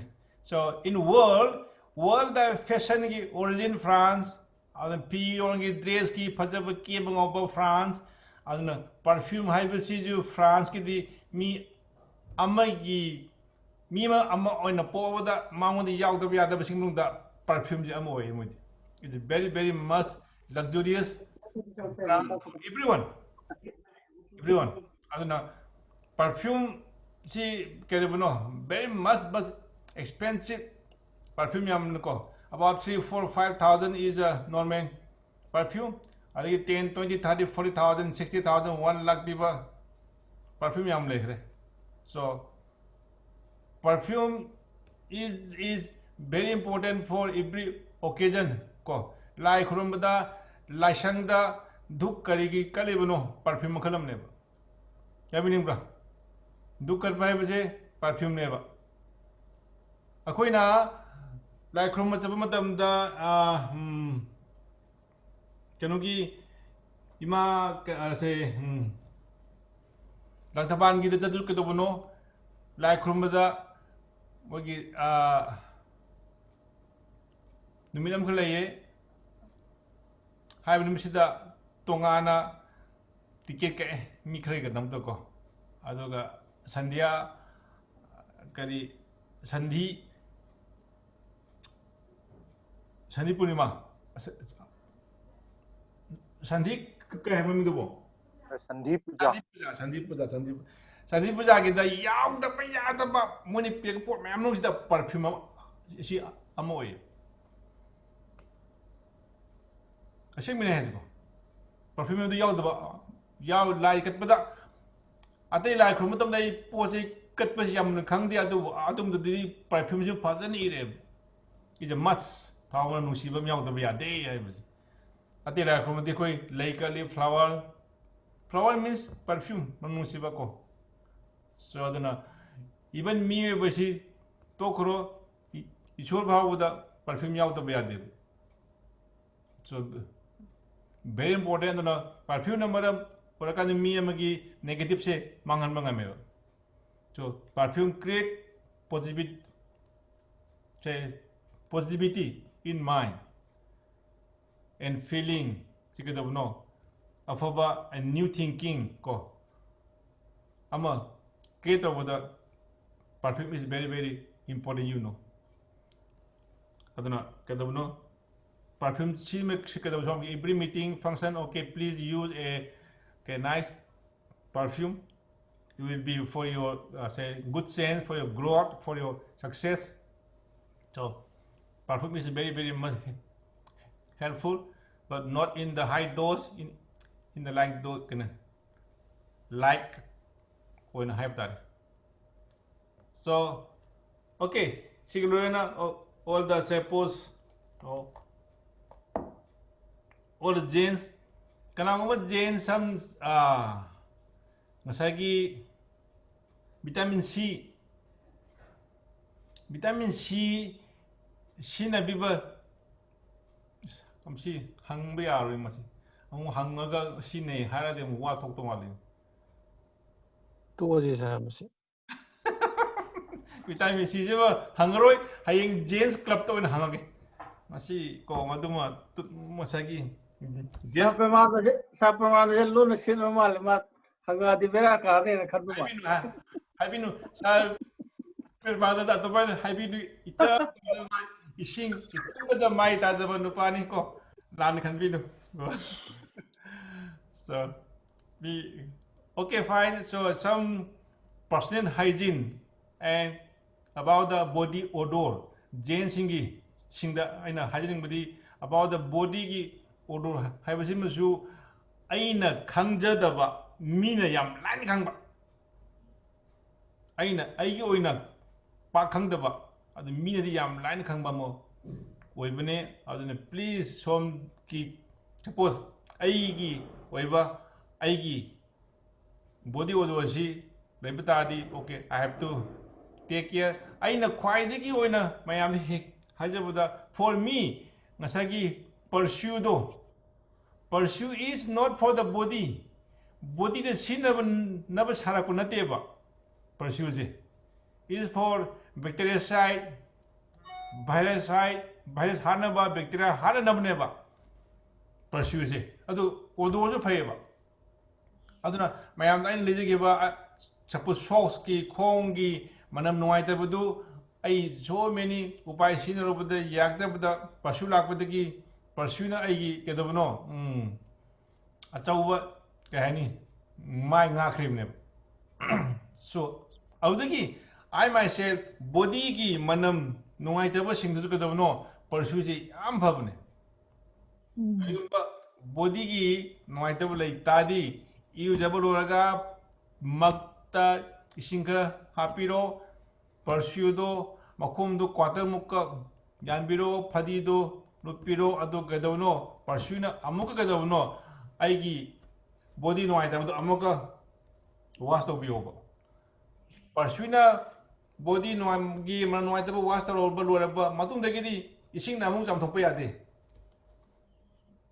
ꯂꯥꯁ ꯑꯣꯏꯗ final ꯑꯗꯨ ꯑꯣꯏꯔꯗꯤ ꯏꯁꯥꯗ ꯂꯩꯔꯝꯕ bacteria ꯁꯣ ꯃꯌꯥꯝꯗ ꯑꯃꯨꯛꯀ ꯍꯥꯏꯖꯔꯤ ꯅꯍꯥꯟꯃꯨꯛꯁꯨ ꯑꯃꯨꯛꯁꯨ ꯍꯥꯏꯈ꯭ꯔꯦ ꯕꯣꯗꯤꯒꯤ ꯃꯥꯎ ꯈꯣꯡꯒꯤ ꯃꯅꯝ ꯅꯨꯡꯉꯥꯏꯇꯕꯁꯦ ꯃꯌꯥꯝ ꯁꯦꯡꯅ ꯑꯩ ꯍꯦꯛꯇ ꯍꯥꯏꯗꯣꯛꯏꯁꯤꯅꯤ ꯕꯤꯀꯣꯖ ꯃꯁꯤ ꯇꯉꯥꯏꯐꯗꯕ ꯑꯃ ꯑꯣꯏꯕꯗꯒꯤ ꯁꯣꯝꯒꯤ ꯂꯩ ꯍꯥꯏꯕꯒꯤ ꯅꯠꯇꯦꯀꯣ ꯑꯩꯒꯤꯁꯦ ꯖꯁ ꯐꯣꯔ ꯗ ꯑꯦꯋꯦꯔꯅꯦꯁꯀꯤꯗꯃꯛꯇꯅꯤꯀꯣ ꯁꯣꯝꯅꯁꯨ ꯀꯅꯥꯒꯨꯝꯕꯗ ꯍꯥꯏꯕꯗ ꯀꯩ ꯍꯥꯏꯅꯤ ꯈꯔ ꯃꯇꯦꯡ ꯑꯣꯏꯒꯅꯤ ꯈꯟꯕꯗꯒꯤ ꯍꯥꯏꯖꯕꯅꯦ ꯑꯩꯒꯤꯁꯦ ꯁꯣꯝꯗ ꯍꯥꯏꯖꯕ ꯅꯠꯇꯦ ꯁꯣꯝ ꯂꯥꯟ ꯈꯟꯕꯤꯒꯅꯨ ꯑꯗꯨꯅ ꯕꯦꯛꯇꯦꯔꯤꯌꯥꯁꯤ ꯀꯩꯗꯧꯕꯅꯣ ꯑꯩꯈꯣꯏꯒꯤ ꯕꯣꯗꯤꯒꯤ ꯋꯥꯇꯔꯅꯦ ꯑꯗꯒꯤ ꯍꯤꯠꯇꯨꯅꯦ ꯁꯣꯜ ꯑꯗꯒꯤ ꯕꯣꯗꯤꯗ ꯌꯥꯎꯕ ꯑꯇꯩ ꯑꯇꯩ ꯁꯝ ꯅ꯭ꯌꯨꯇ꯭ꯔꯤꯌꯦꯟꯁꯤꯡꯁꯤꯒ ꯃꯤꯛꯁ ꯇꯧꯔꯀꯥꯟꯗ ꯕꯦꯛꯇꯦꯔꯤꯌꯥꯁꯤ ꯏꯟ 1 ꯁꯦꯀꯦꯟꯗ ꯃꯤꯂꯤꯌꯟꯗ ꯃꯜꯇꯤꯄ꯭ꯂꯥꯏ ꯇꯧꯕ ꯉꯝꯃꯦꯕ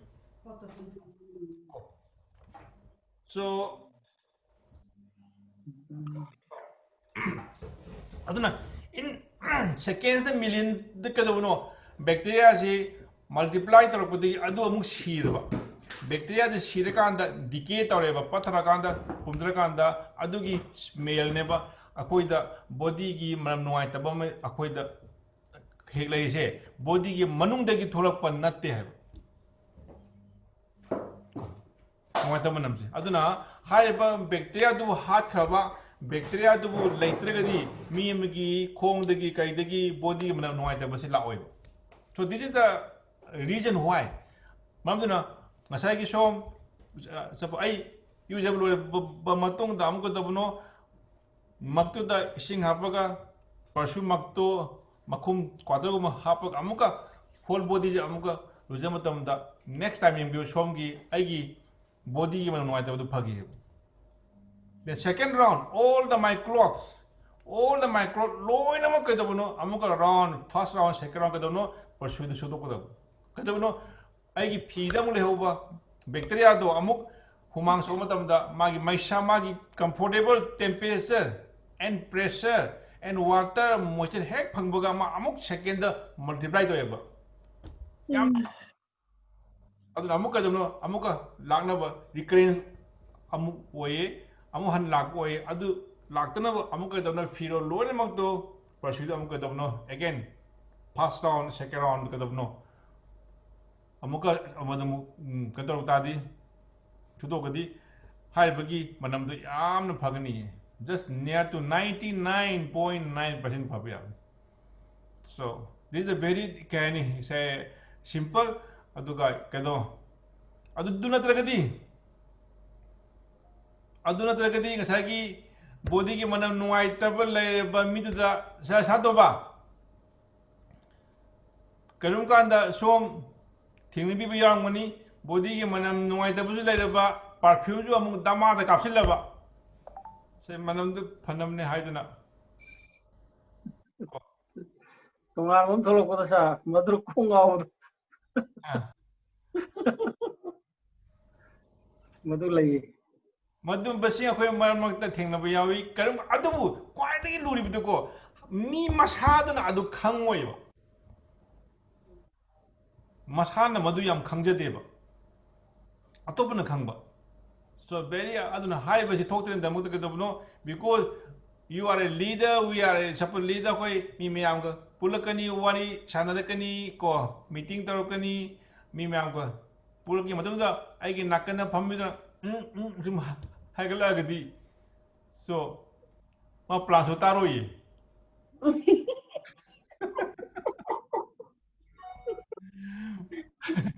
protect patana demo tarosu ko ma hai de lore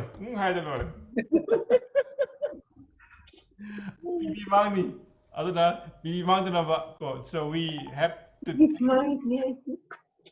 so the important is bibi mangni So because this is some sort of some idea, personal habits haitare akhoi yaw da ya da, especially the Jain sing the mayam just I remind to you just because I want that talk about what it do mayam the reasoning body suppose from the kana gumba sing the sumba sing yaw gasu kadabno it's very important aduga senyam ting batha punote aduga yamna kayano yam line madugi nungai ta baduma live ta kok pa yaba ma matai. So we have to use the pursue in the right way. Natragadi ko aduga wrongly pursue je ising de yande bida concentrate form duna any thin skin layer the sopa yaro ko hek soba som khang ngamro skin kathirani musilani som o kongani. Number one precaution si madi som ko so na magi ising yan da bida pursue na yam thin skin the sopa tal som o khongchirani kathirani kangamro. So never ising yan da bida pursue direct skin the sin abignu skin chakthekani kathekani ko. So aduna amuka hena asu to na bi maramoi. So this is the only one condition akoina kan ngak tabya dabas. Never use directly pursue on the skin. Aduga mung angang sing na phangong ngod jaga khasi chekin tambiu adumu angang sing na musina rogadi amung sopan dargadi and never use on eye the very eye contact yade adu eye contact kam ta di please yam thuna ising yam thuna cham thopiu because you will hurt to the eye. So it's very strong aduna persuasion matam da khara chekin da ya da ba ko mama amadi oibane. So with this, okay, now say some idea about the say personal hygiene kara basic personal hygiene haibtare adna Jain sing da kara akoi da hek thok kan ba hadare kara look hora ko. So okay, fine.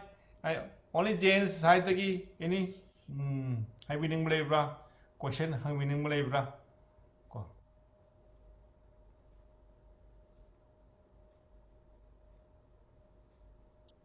Yes, speaker is side.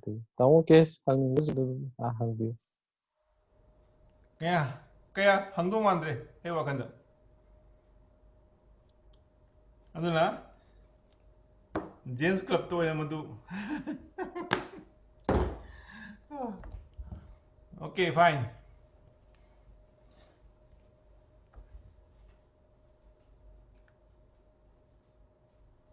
Okay, Didi. Sir, aduga hayeng sir leadership ki sir program ngarang loi hogdom to sir. Oh, hojik tarage meeting di hek boy baga ayo do tarage. Ngarangi topic ng demi apa lore ngasi jo koina na unaning ba leadership to kara una baju phangdre aduna. Okay, next time amu apa lore ngang sengi budu dagi khajitang hapchilaga lore.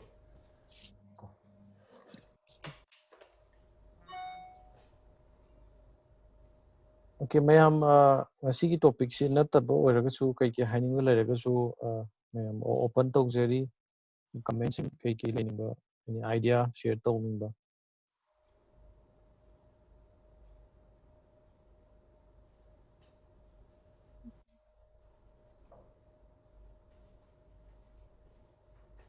Okay, sir hayeng ki program su laibini sa mayam je ready tawgi wain laibisu mali sir.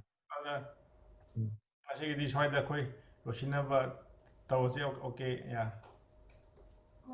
Okay sir. Amutang kita buno conclude to biro. Sir, amuka hana sir amsung mayangbu amuka hana khoi thara chaba phongdokchari akhoi aigi oina amasung anamba mayamgi haitare akhoi sungumba ꯄ꯭ꯔꯣꯒ꯭ꯔꯥꯝꯁꯦ ꯖꯨꯝ ꯈꯛꯇꯒꯤ ꯅꯠꯇꯅ ꯑꯩꯈꯣꯏ ꯑꯃꯨꯛꯇ ꯌꯥꯎꯕ ꯐꯪꯖꯗ꯭ꯔꯤ ꯑꯗꯨꯒ ꯁꯨꯝꯕ ꯁ꯭ꯀꯤꯟꯒꯤ knowledge ꯑꯃꯃꯝꯇ ꯑꯣꯏꯅ ꯀꯔꯤ ꯍꯥꯏꯅꯤ ꯁ꯭ꯀꯤꯟꯒꯤ ꯗꯔꯀꯥꯔ ꯑꯣꯏꯕ ꯅꯤꯗꯁ ꯃꯌꯥꯝ ꯑꯃ ꯑꯗꯨꯁꯨ ꯌꯥꯝ ꯗꯤꯇꯦꯜꯁꯇ ꯑꯗꯨꯒ ꯃꯤ ꯑꯃꯃꯝꯒꯤ ꯏꯟꯗꯤꯕꯤꯖꯨꯋꯦꯜ ꯑꯣꯏꯕ ꯑꯗꯨꯝꯕ ꯅꯤꯗꯁ ꯃꯌꯥꯝꯗꯣ ꯑꯗꯨꯁꯨ ꯑꯦꯛꯁꯄ꯭ꯂꯦꯅꯦꯁꯟꯒ ꯂꯣꯏꯅꯅ ꯊꯝꯕꯤꯔꯝꯕ ꯑꯗꯨꯒ ꯄ꯭ꯔꯗꯛ ꯅꯣꯂꯦꯖ ꯃꯌꯥꯝ ꯑꯃ ꯑꯗꯨꯒ ꯀꯃꯥꯏꯅ ꯁꯤꯖꯤꯟꯅꯒꯅꯤ ꯃꯤꯒꯤ ꯏꯟꯗꯤꯕꯤꯖꯨꯋꯦꯜ ꯅꯤꯗꯁ ꯃꯌꯥꯝꯗꯨꯁꯨ ꯌꯥꯝ ꯍꯦꯟꯅ ꯗꯤꯇꯦꯜꯗ ꯃꯦꯗꯥꯝꯅ ꯊꯝꯕꯤꯔꯝꯃꯤ ꯑꯗꯨꯒ ꯑꯩꯈꯣꯏ ꯇ꯭ꯔꯦꯅꯔ ꯑꯃꯅ ꯇꯥꯛꯄ ꯑꯗꯨꯝꯕ ꯅꯠꯇꯕꯤꯗ ꯑꯩꯈꯣꯏ ꯏꯁꯥꯅ ꯄꯔꯁꯣꯅꯦꯜ ꯌꯨꯁ ꯑꯗꯨꯒ ꯉꯁꯥꯏꯒꯤ ꯄꯔꯁꯣꯅꯦल एक्सपीरियंस में हिस्ट्री लोनना फोटोस लोनना अखोई डेमोन्स्ट्रेशन लाइव डेमोन्स्ट्रेशन अखोई सूब मैम तंब फंगजबसे सरम सु मैम प्रिविलेज लौजे ओनली करी है स्किन की एक्सपर्ट अखोई अचौब डायमंड नतना अखोई तोान मसा की स्किन एक्सपर्ट होजरीब अखोई 360 डिग्री टीचिंग स्किन की स्किन केयर की है तारे मैम अखोई सरम सु मैम अखोई पुंजब फंगजबसदगी अखोई नॉलेज मैम लौब फंगजई अदुबु यामना लाइबक थीबदी कइनो हाय कांदा मी खरा अमदी ngasi नुवाय खबर प्रोग्राम जे मिस लाइता कोई वीडियो से कोइना सुम येंगजरा कांदा अखोई की सेशन सिदा यावदब मीजिंग जे कोई वीडियो येंगदे हाय तारे मरुइना वीडियो येंगबसिंग जे मरुइना अखोई लाइव ओइना नुटीगी अखोई यावरिबा मीजिंग सिना अखोई येंगी हदी अदुगा अखोई याम नुवाइजे हाय तारे सा अदु अमुका हन्ना सुंबा प्रोग्राम सिंग से अखोई याम चावना प्रमोट तौजरगा सा जस्ट हंतकी था नत्रसु मथंगी था ओरगसु अखोई अमुका हन्ना सरम सुमेंदगी पापे हाय सा अदुगा असुक फजबा नुवाइबा तांजा पिबेगी अमुका हन्ना अखोई मयामगी माइकेदिगे सा आई सरम सुमेंबो अमुका हन्ना thank you hi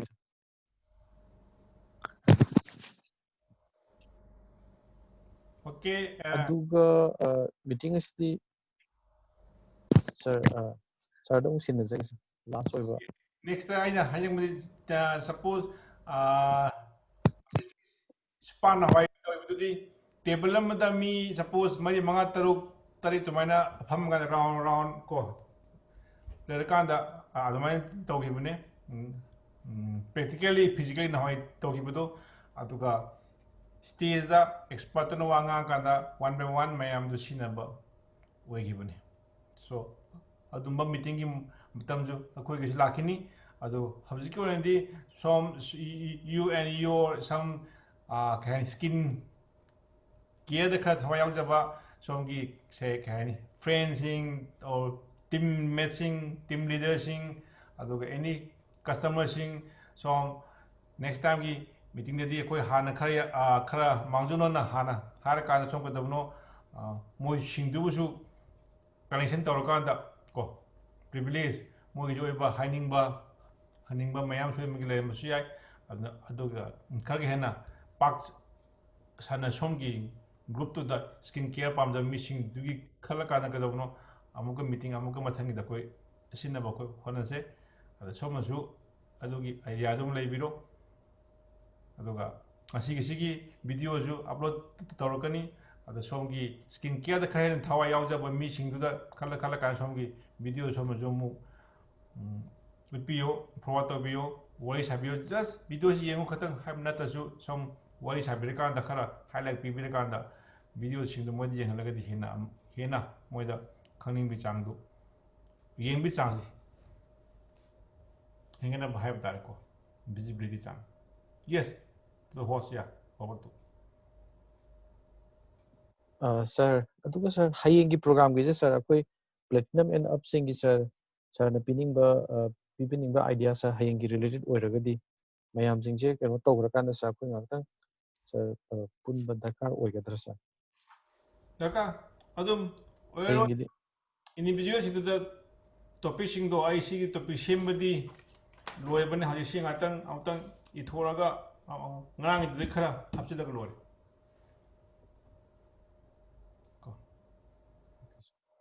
adu mayam hayengi speaker oigadaba khara sudum khangba su yawrambani hayeng hangningba sir inquiry khara layena sir mayam thamnare sir adu mayam sir minute manga dang oirisu sir lawragadi let's pop them off the